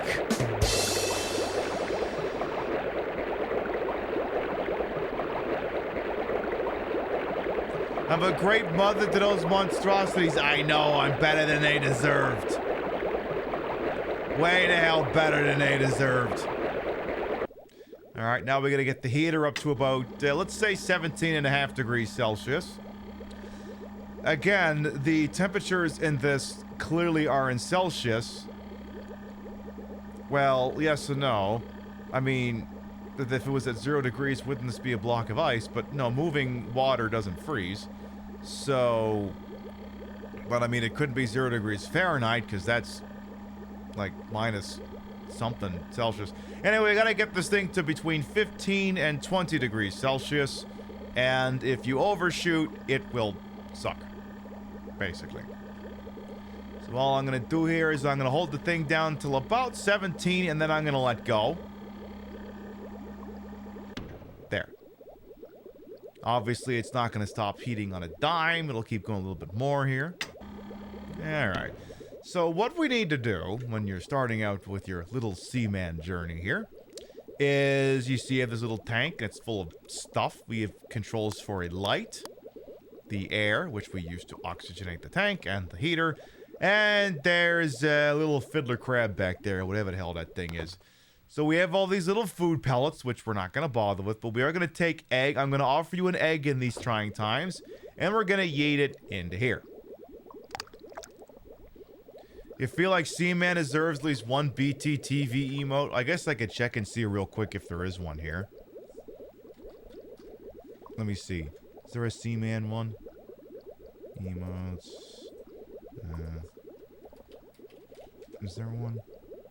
Yeah, it sort of is.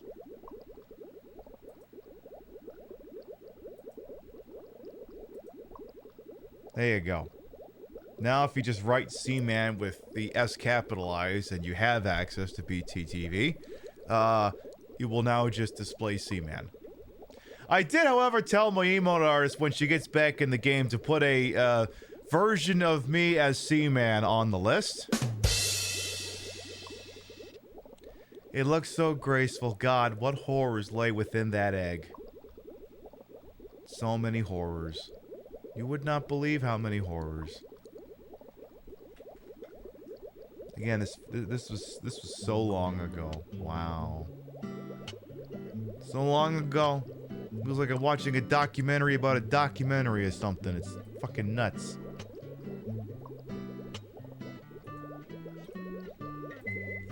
Which version is Seaman? Artist's choice. That's what I figure. So you kind of just sit here and you just wait. But you'll notice it's kind of pulsating and looking a little funky, so stuff's gonna start probably happen pretty soon here. And again, as long as the thing's oxygenated, the heater's not above 20 degrees, but it is above 15, everything should be hunky-dory. And, just gonna keep, because yeah, you can see, oh, it's really going now. Oh, it's going. I think I just saw a butt. And it wasn't even mine. I wasn't aware butts other than mine could possibly have existed. So obviously, for those of you out here who may be streamers, I hate using the term content creator, anyone else here who's a streamer and you're like, should I try this? Yeah, you could. Of course, it would probably also help if you weren't here the whole playthrough, so it wasn't spoiled for you, but I mean, you could pretend you don't know what you're doing for your community. Obviously, this would probably emulate a lot better, because then you could just use, you know, the microphone that's in front of you instead of having to shell out for this. So, I mean, I think one could derive some enjoyment from it.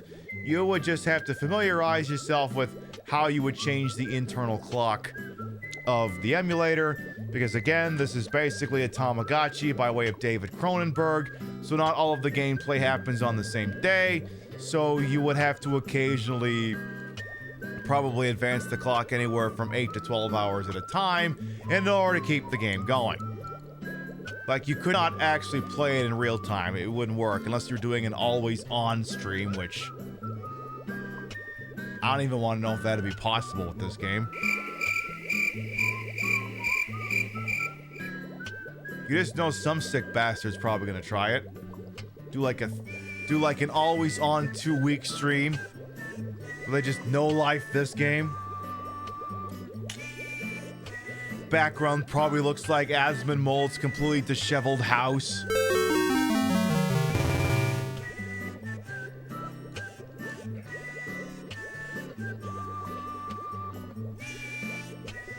I said what I said. Yeah, endless Seaman. Pretty much.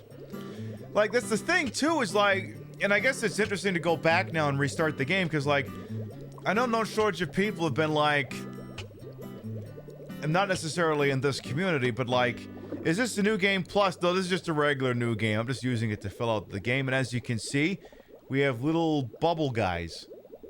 And they're little bubbly guys. And, like, it hasn't been suggested in this community, but they're like, you could remake this game. And the thing is like, you actually couldn't do it with AI. I mean, you could, but it would murder the point of it all. Like, a lot of the questions and a lot of the things you were doing in this game were leading towards a very specific outcome, wherein the character of the Seaman was looking for something in particular and hoping to find it, and I don't see... Like, that's the thing, like, again, AI systems can be gamed. I mean, that's why you have that horrifying Fortnite incident where apparently James Earl Jones' estate signed off on an AI voice-generated James Earl Jones voice to be in Fortnite voicing a fucking, Darth Vader type of thing. And, I mean, this wouldn't work if it was AI because the scripted nature of this is what makes it more interesting. Like, you could game the system, but there's only a finite scripted amount of ways of quote-unquote gaming the system. Whereas, first of all, Jesus Christ, how dare you do that to James Earl Jones? Second of all, what's the fun in getting a text-to-speech thing to just say the dumbest things? It's funny for about 30 seconds, I'm sure, and then that's it. Alright, so we have the little pod guys. I think that's what they're called. Can I pick them up? Oh god, I can. Put it back. So, now, Mr. Spock said that the Nautilus would play some role here. And I don't know, I think a Nautilus is like a submarine or something. And failing that, you've got this guy here. And, the intentional coding and problem solving of making actual game AI, not Gen AI. Right, yeah, exactly. Like, this is more interesting than any AI equivalent. Like, I think I've seen Donkey do some videos about... Would you like to save and end the session? I want to see if I can find that.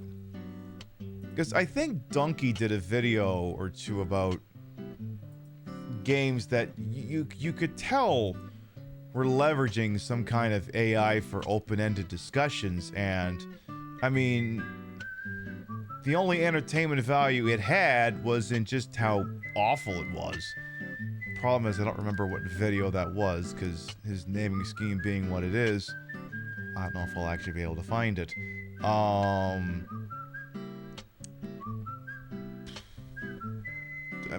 only gonna look for like a second here. Because if I...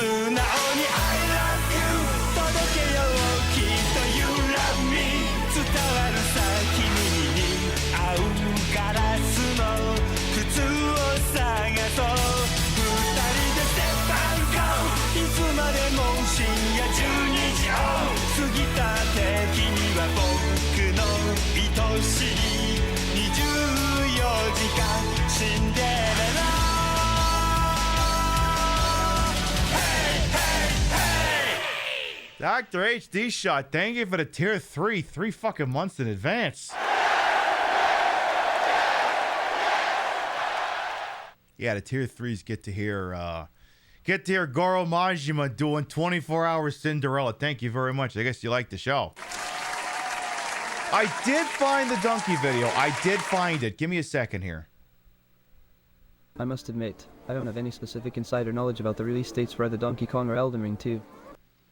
So yeah, this is a game. He made this video is like over a year old, and yeah, it's apparently what.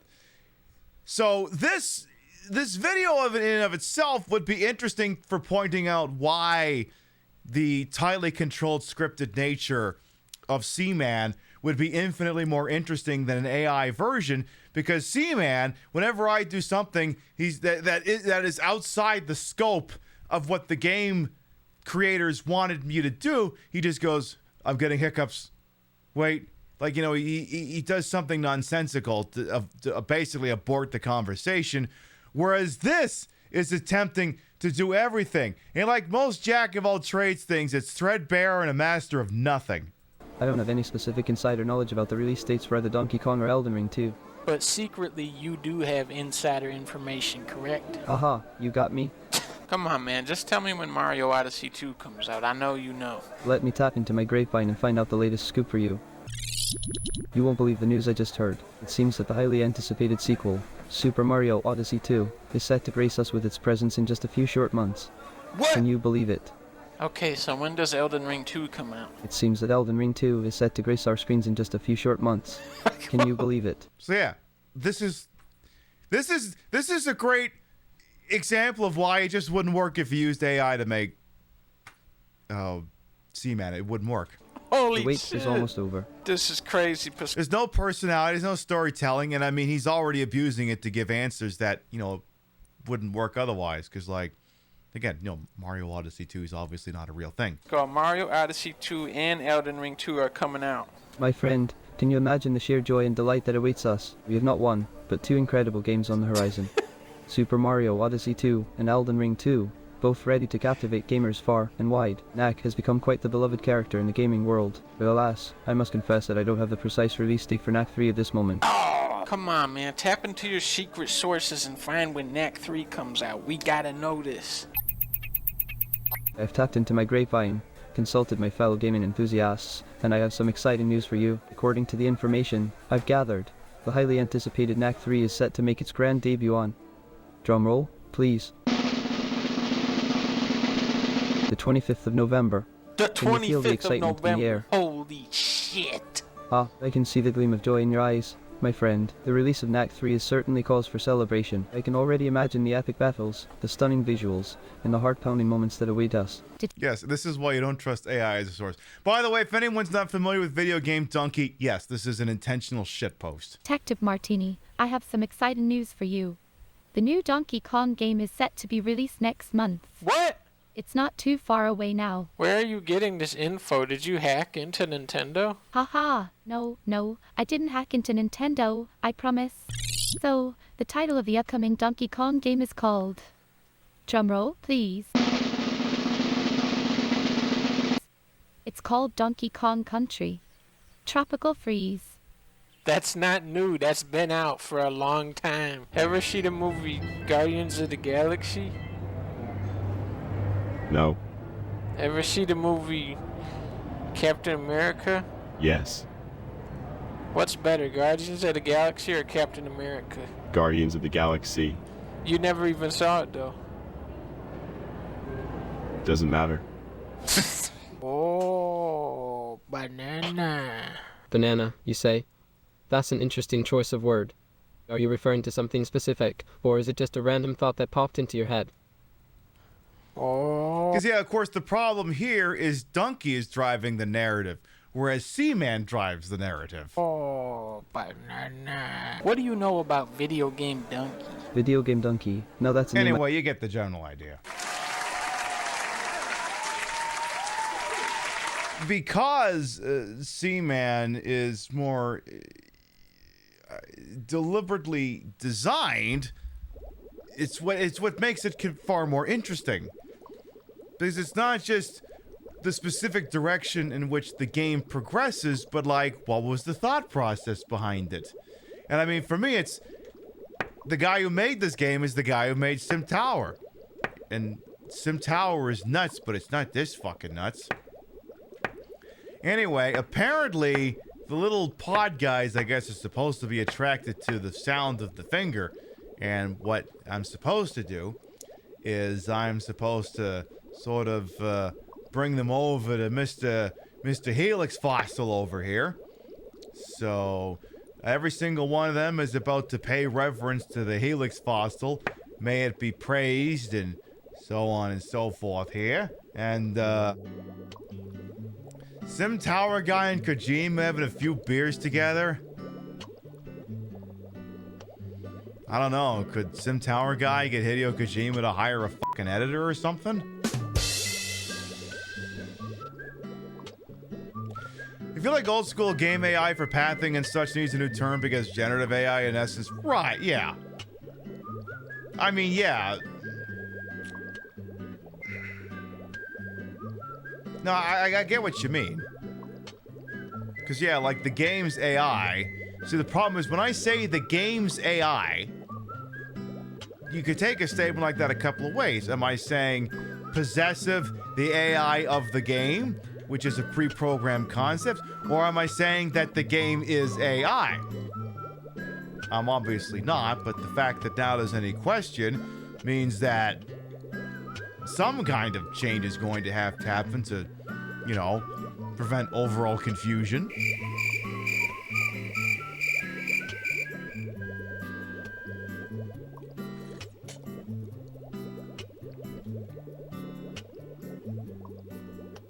Would you get over here and eat the rest of these little bastards already? You'd like to retire the term AI generally? I mean, yeah. I mean, back then it didn't mean what it means, and now what it means isn't that either, so my mission, apparently, should I choose to accept it, is to get them all to pay reverence to the Helix fossil. Come on. Do it. Do it. Do it. Keep paying reverence to the Helix fossil. I almost kind of wish I'd had that sody pap at the 9 o'clock mark. Would feel weird to get one now because I plan on being in bed in an hour.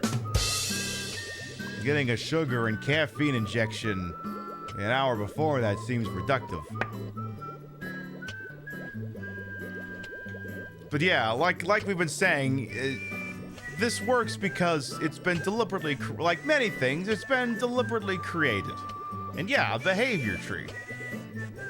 This game is going on a very particular wavelength, and as surreal as it is, there was ultimately a method to the madness, as goofy and contrived as it may have been.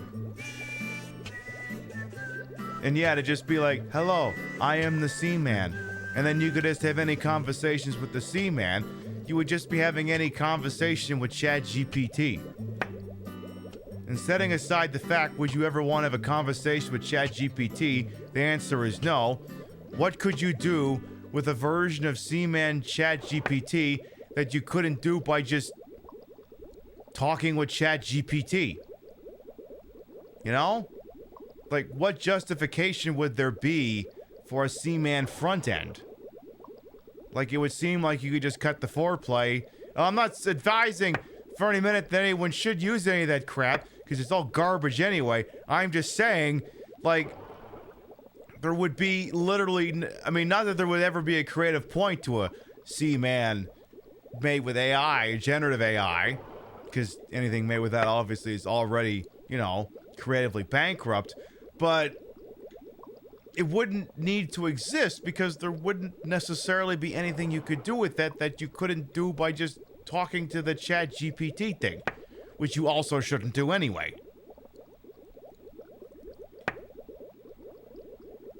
It's why, even though as much as I say I would like it as a concept, it's why Disney will never make a Star Wars sitcom. You'd be like, well, what if you did a sitcom of, like, people living on, I don't know, some fucking planet? Maybe you did Cheers, but it was on fucking Tatooine or something, you know? But the whole sci-fi layer on top of the traditional sitcom would be extra set dressings just for the sake of extra set dressings. Like, there's no, like, you wouldn't need that massive sort of sci-fi setup just to do a sitcom, you know? It wouldn't be necessary. Wow, it sure is taking a while to get him to eat all those goddamn things. Alpha's a successful sci-fi sitcom. Yes, but I suspect you're somewhat misinterpreting what I mean.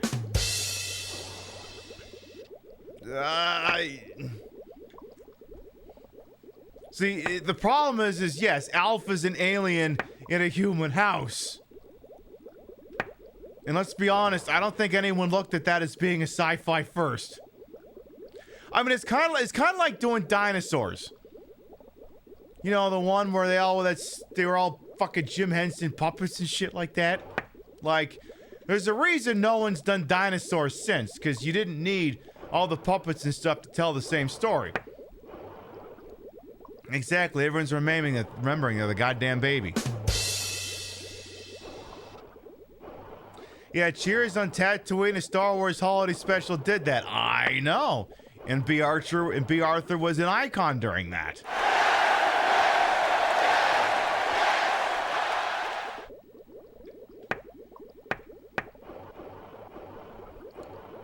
So, I mean, you could. I mean, one could argue that I don't need to do all of this to put out this show. I do it anyway because I think it's stupid and silly. You know, this being, oh, hi. Oh, he's not feeling so good. You're not feeling so good, are you? But you didn't eat everyone yet. You didn't eat everyone yet. You didn't eat everyone yet. Why are you out of your shell? You didn't eat everyone yet. You have to eat everyone before we start coughing up blood. You need to eat them. You haven't eaten them all yet. You haven't, he is supposed to eat them all. Why haven't you eaten them all yet? You're supposed to. Yeah, I don't know. Like, he's supposed to have eaten them all, and he hasn't. Nimoy, I might need your help on this one. Yeah, what if we did the Flintstones but with the dinosaurs instead of people? Also, it's live action for some reason. Right. I mean, redoing Dinosaur would make more sense than... forget it. But yeah, that's why you don't usually see that extra layer of stuff and things. Would you get over there, you miserable little shits? You need to be eaten by that guy. Also, his shell is gone for some reason. Come on.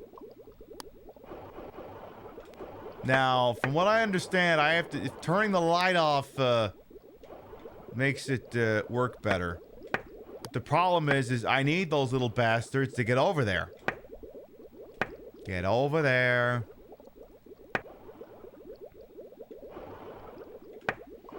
Now, of course, that's not to say in limited edge cases people wouldn't put, you know, a second layer on top of something that wouldn't otherwise need it. I mean, this show is an example of that, but it's by and large going to be the exception to the rule.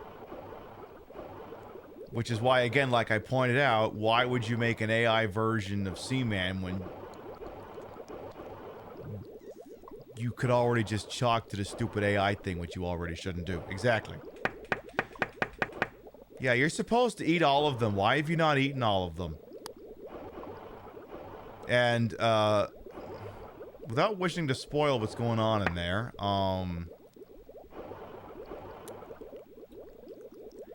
he may be getting parasite-eved. Or parasited or whatever. But yeah, like, the problem is he was supposed to consume all of the podmen. And that hasn't happened. Or whatever the hell they are. Would you like to save and end the session? Yes, but only because I want to reload the game and find out what your dynamite drop in there is, Nimoy. I would genuinely like to know. Just want to get back in there real quick.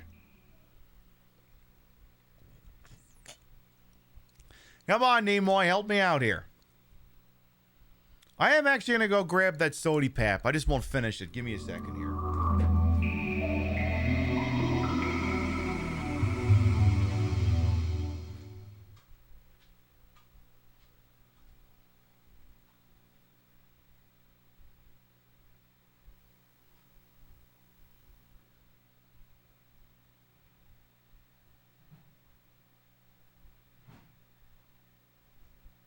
Good morning. Welcome to the laboratory of Jean-Paul Gasset. This is your third visit today. Although your care is appreciated, it is not necessary for you to lavish quite so much attention on Seaman. Let's see. Last time, the eggs in the tank have hatched, and 8 larvae were born. They are called mushroomers. Have you seen them drifting around? The mushroomers are timid at first, but will soon respond to your tapping by floating toward the sound. Have you noticed that the Nautilus has begun to eat the mushroomers? I had. I wonder what's in store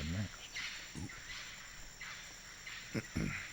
At the moment, the habitat contains 2 mushroomers. They are enjoying a comfortable environment. Please continue your good work watching after them. Allow me to divulge today's highlights. Nice fit, thank Watch you. Watch carefully to find out what happens to the Nautilus now that it has eaten some of the mushroomers. So let us head over to the tank. Is that a Pepsi? Yeah, it was on sale. At this point, I'm buying the cheapest soda I can get. It was like 50 cents a can. However, when they're not, it's whichever one's the cheapest after that, which is store brand. But yeah, I got like a little itty bitty bit of a headache in like the last 20 minutes, so I just want to see if this can take the edge off just to get me to the end of the show, you know? Because I don't usually get headaches. So like, can we just take the edge off on it long enough to finish out the rest of the show? Do we just set up a damn Pib soda find? No, you don't. Usually I will go store brand, and then after that, it depends. But like, in this day and age, I mean, have you seen the goddamn prices for soda pop and shit like that? It's nuts. Excuse me. I mean, yes, I can afford it, but it's the principle of the matter. Yeah, the mushroom men need to, they gotta be eaten by that guy. Why is that not happening? Would you get in there, you little turds? He needs to eat you. I wonder if I can pick him up. I can't. They can pick up the little sperm-looking guy. Little itty-bitty sperm guy. Come on, get over there. He needs to eat you. Come on, little spermies. Maybe if I turn the light off, maybe it'll go faster. Because, yeah, I don't think he's supposed to be doing this yet. And I wonder if maybe it's glitching. Because, yeah, my previous understanding is that it's supposed to... He's supposed to have eaten them all before it does this.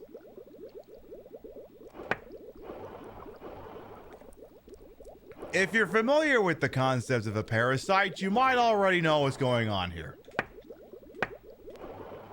Apparently it goes much faster if the lights are off, from what I understand. Should I set the mood? Is that a thing I should consider? Hang on. Damn it, there's still 2 of them left. Come on, come on.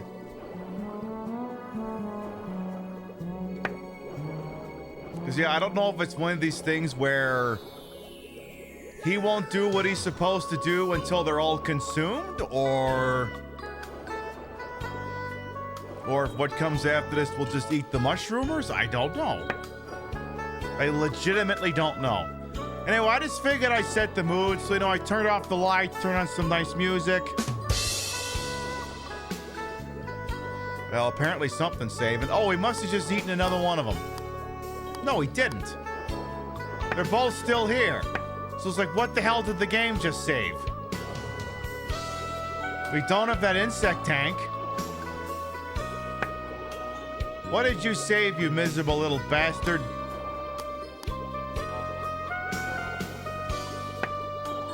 Come on now, come on.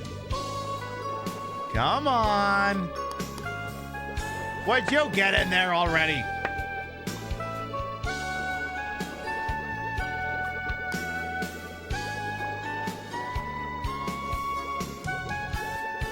Exactly, Lux. Just...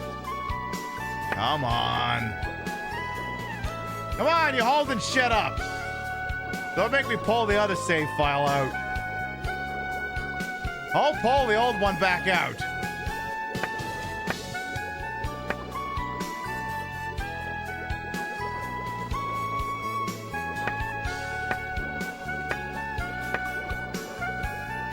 You have been glued to my play of Seaman. It's been nuts damage, Plushy. It sure has. Alright, well, if he's not gonna hurry up and die in a timely manner, first of all, I'm gonna turn the music off because it's not working.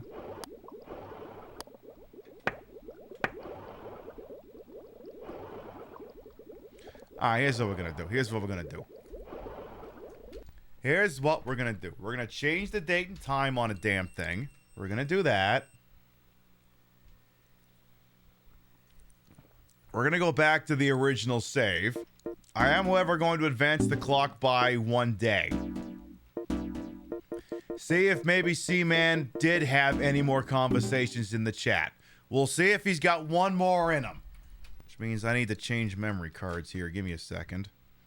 Gotta put the blue one back in. You get back in there now.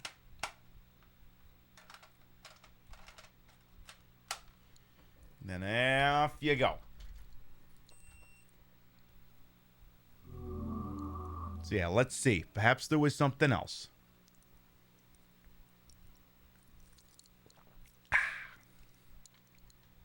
Let's see. But yes, like I said, our scheduled broadcast will be Wednesday night, 7 p.m. Eastern, 4 p.m. Pacific. I got some very deliberate programming choices made for the Memorial Day weekend, so I needed something that would fit 2 time slots easily, and Resident Evil 3 Classic usually slots in there quite nicely. So that's what we're gonna do. Excuse me. Alright. So again, this is the original save that we completed, and Nimoy's run out of lines. Let's see if the boys want to come back for one last little chit-chat here. Come on, give us some parting pearls of wisdom or something like that. You can do it, I believe in you.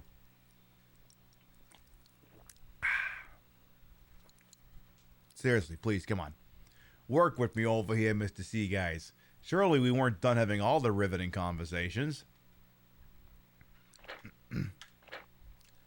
Good morning. Hey, you. Yeah, me. Hello. Hi. You got anything else you want to ask me about? Like communism? I'm not your trained monkey, all right? Yes, you are. But you are, though. This better be important. It is. Sorry, I just can't boogie right now. You were saying?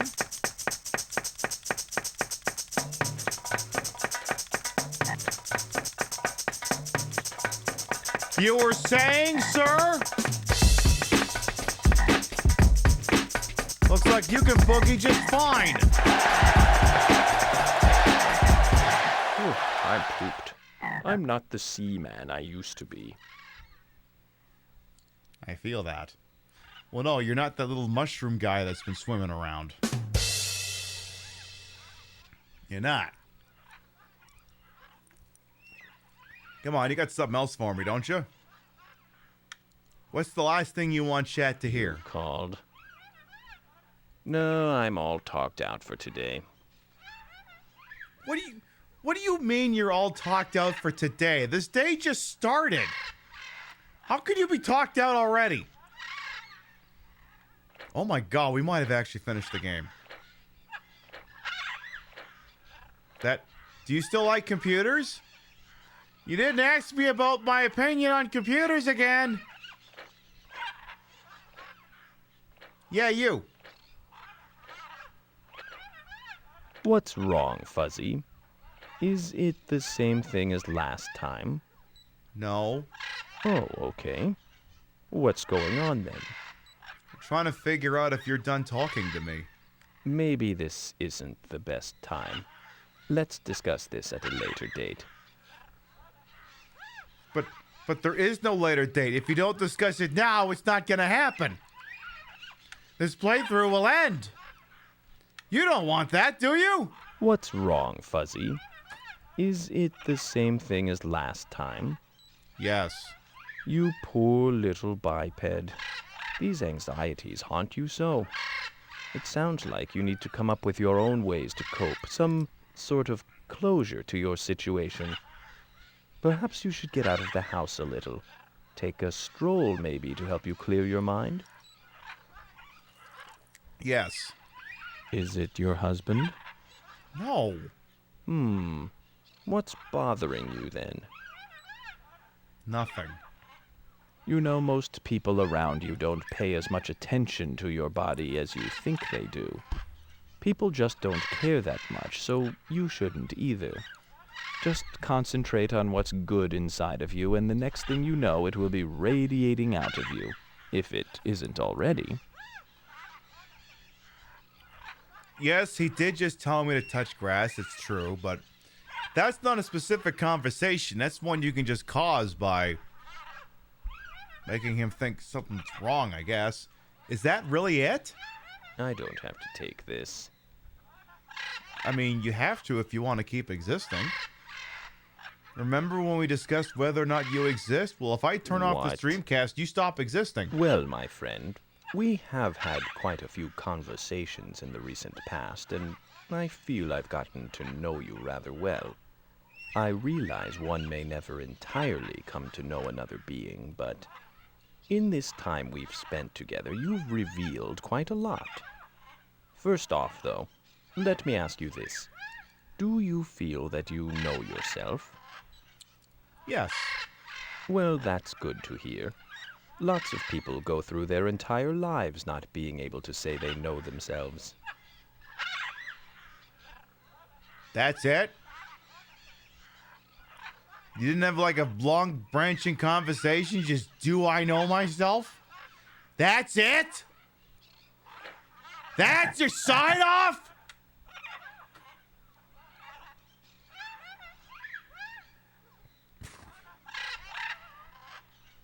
Or is it going to be like pulling teeth? Is that really it, bro?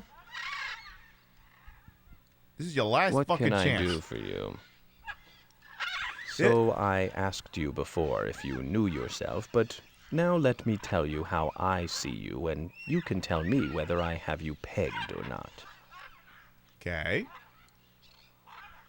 Your happiness seems to come and go like the changes in the weather. While you're basically a warm person, you can be guilty of not understanding the people around you. As a result, sometimes you may feel lonely and misunderstood.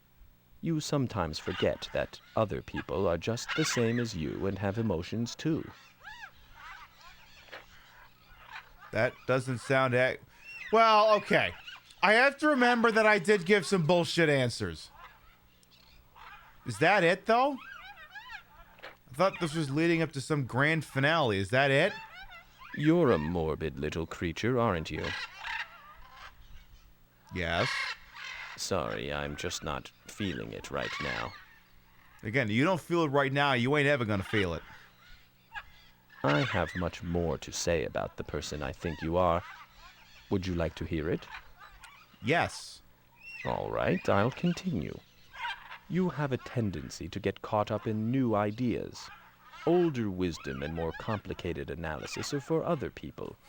You can't be bothered to take the time to carefully understand those ideas which have been around for millions of years. While it is certainly true that the world is changing quickly, you are far too quick to dismiss the old. Simple things may pass you up because of this. You take your responsibilities very seriously, both to yourself and to society. As a consequence, you are rightfully proud of the way you handle yourself in relationships. A healthy body in a healthy society. You have some rather cosmopolitan views on the world. And while people generally like you, you don't really need them. Just because you are open to a variety of viewpoints doesn't mean you must have all of them represented among your friends. Yeah, that's Pib. No respect for elders and no complex political analysis. You know what? You're so right. You're so right, Mr. Frog Guy. You're so right. Is that it? Is that it? What's up? Is that all you've got? Is that it? Last chance going once, for real this time. Last chance going twice. Don't make me start tapping, bro. I will start tapping. I will tap, tap, tap-a-roo. Oh, stop trying to be all street. It doesn't suit you.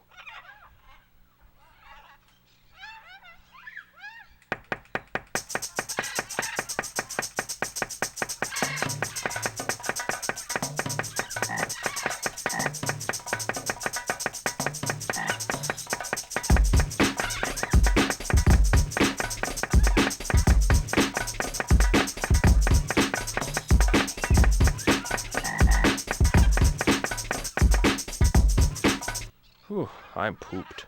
I'm not the Seaman I used to be. For super serious last chance, Mr. Seaman. You got any conversations left in your little branching narrative, now's the time. I can't guarantee you any airtime after this. Super duper, last chance. I've given you more endings than the Lord of the Rings. Yes? Can I help you? Is that it? All hail Sega. There.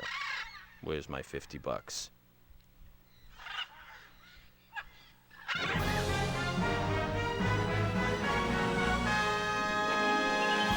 That seems as good a sign-off as any.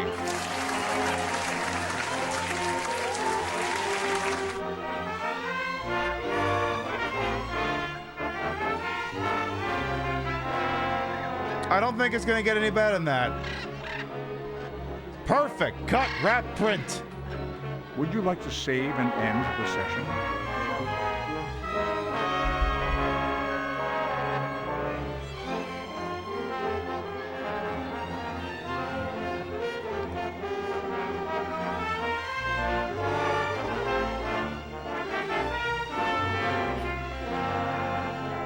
And I think that's going to do it for Seaman. The little strange interactive concept that could. All right, folks. We have been live for almost 4.5 hours. You have been beautiful. You have been marvelous. But it is getting late. I got a bit of a headache. And I do got to participate in capitalism tomorrow. So what we are going to do is I'm going to power off the old Dreamcast over here. And we'll start to wind down for the evening. See, I told you when I hit that button earlier it was going to break things. I told you when I hit the button for the new communism dropping was going to break shit. I told you that was going to happen. See, I told you. There. So there you have it. That was Seaman, the very, very strange Tamagotchi-esque game in which you raise a Seaman from start to finish. And, I mean, we'll spend the next couple of days gathering all of our thoughts. As it happens, the game that I'll be playing on Wednesday and Thursday, Resident Evil 3, is the kind of game I can play on autopilot so I can have a lengthy, complex discussion while I'm blasting zombies, because it's like one of those games I can just play on muscle memory. So we'll take some time, formulate our opinions, and then we'll rejoin as a group to figure out how we felt. Hope your head feels better. Yeah, it'll be fine. Like I said, I don't really get headaches often at all. It's just like usually the worst thing that'll happen is I'll get a pang for it before a show. I'll take a pill and that'll knock it out immediately. So it's weird, but I didn't have the middle of the show sody pop. Maybe that's what was throwing me off or something. But all right. Before we figure out where we're going, let's read off the list of Gavedas. Your biddies, rates, subs, and tippies to this channel will never required or always appreciated. And I love to shout you out at the end of the show. On the Twitch side of things there, thank you very much to, let me see here, where's the start here? Reiko Mori, thank you very much for the resub. Mike from Canmore, thank you for the resub. Hannah Reloaded, thank you for the raid. Justice for the resub, Dillis Phillip for the resub, Amalgamate for the raid, Ghost for the resub, Gothic Novella for the resub, Pixie Cat Games for the resub, and Doc HD Shop for the fresh sub. Thank you. Don't dream of Seaman, I'll do my darndest. If you sub to the channel, you can grab the first one. If you ain't subbed to the channel, you can grab the second one. We love to spread the love around, not always at the same place in the face, but at the end of the day, drop you off somewhere where we think you're gonna have a good time. Let's say, who's up to what would host on this wide, wonderful world we happen to call it Twitch here. And I'm checking 2 targets here. I tell you what, it says it's Resident Evil 2, but really this is Resident Evil 3. Well, like I said, we're going to be playing Resident Evil 3 on the show this week. Vanilla, obviously. So tell you what, I figure what we'll do is I'll drop you off somewhere where Resident Evil 3 is being played, in a manner of speaking, just to get you warmed up to the concept. Friend of the channel, Azure Kyler. She's doing a Resident Evil 3 mod where she's playing as Wesker. She just beat the shit out of a tyrant or something. We'll pop on over there and we'll see how she's doing. Again, she'll get you into the Resident Evil 3 state of mind that you're ready for Wednesday night. Because as I said, our next scheduled broadcast will be Wednesday night, 7 p.m. Eastern, 4 p.m. Pacific. Gonna bring back the old Resident Evil 3. I usually play it once a year, and if I don't play it on my birthday, I usually play it around May or June anyway, so it means we're due for my most favorite Resident Evil game in the whole wide world. Resident Evil 3 is my favorite. You'll hear me enjoying the hell out of it when we play on Wednesday and Thursday. Come on by. Maybe I do a Jill Valentine look, maybe I don't. You'll just have to pop on in to see. Thank you very much, everyone who followed, biddied, rated, subbed, alerted, for put up with my bullshit we had the entire time. You all continue to contribute to the ongoing success of this shit show we call the Pib Show. Thank you very much for stopping by, and we'll see you next time. Good night, everyone.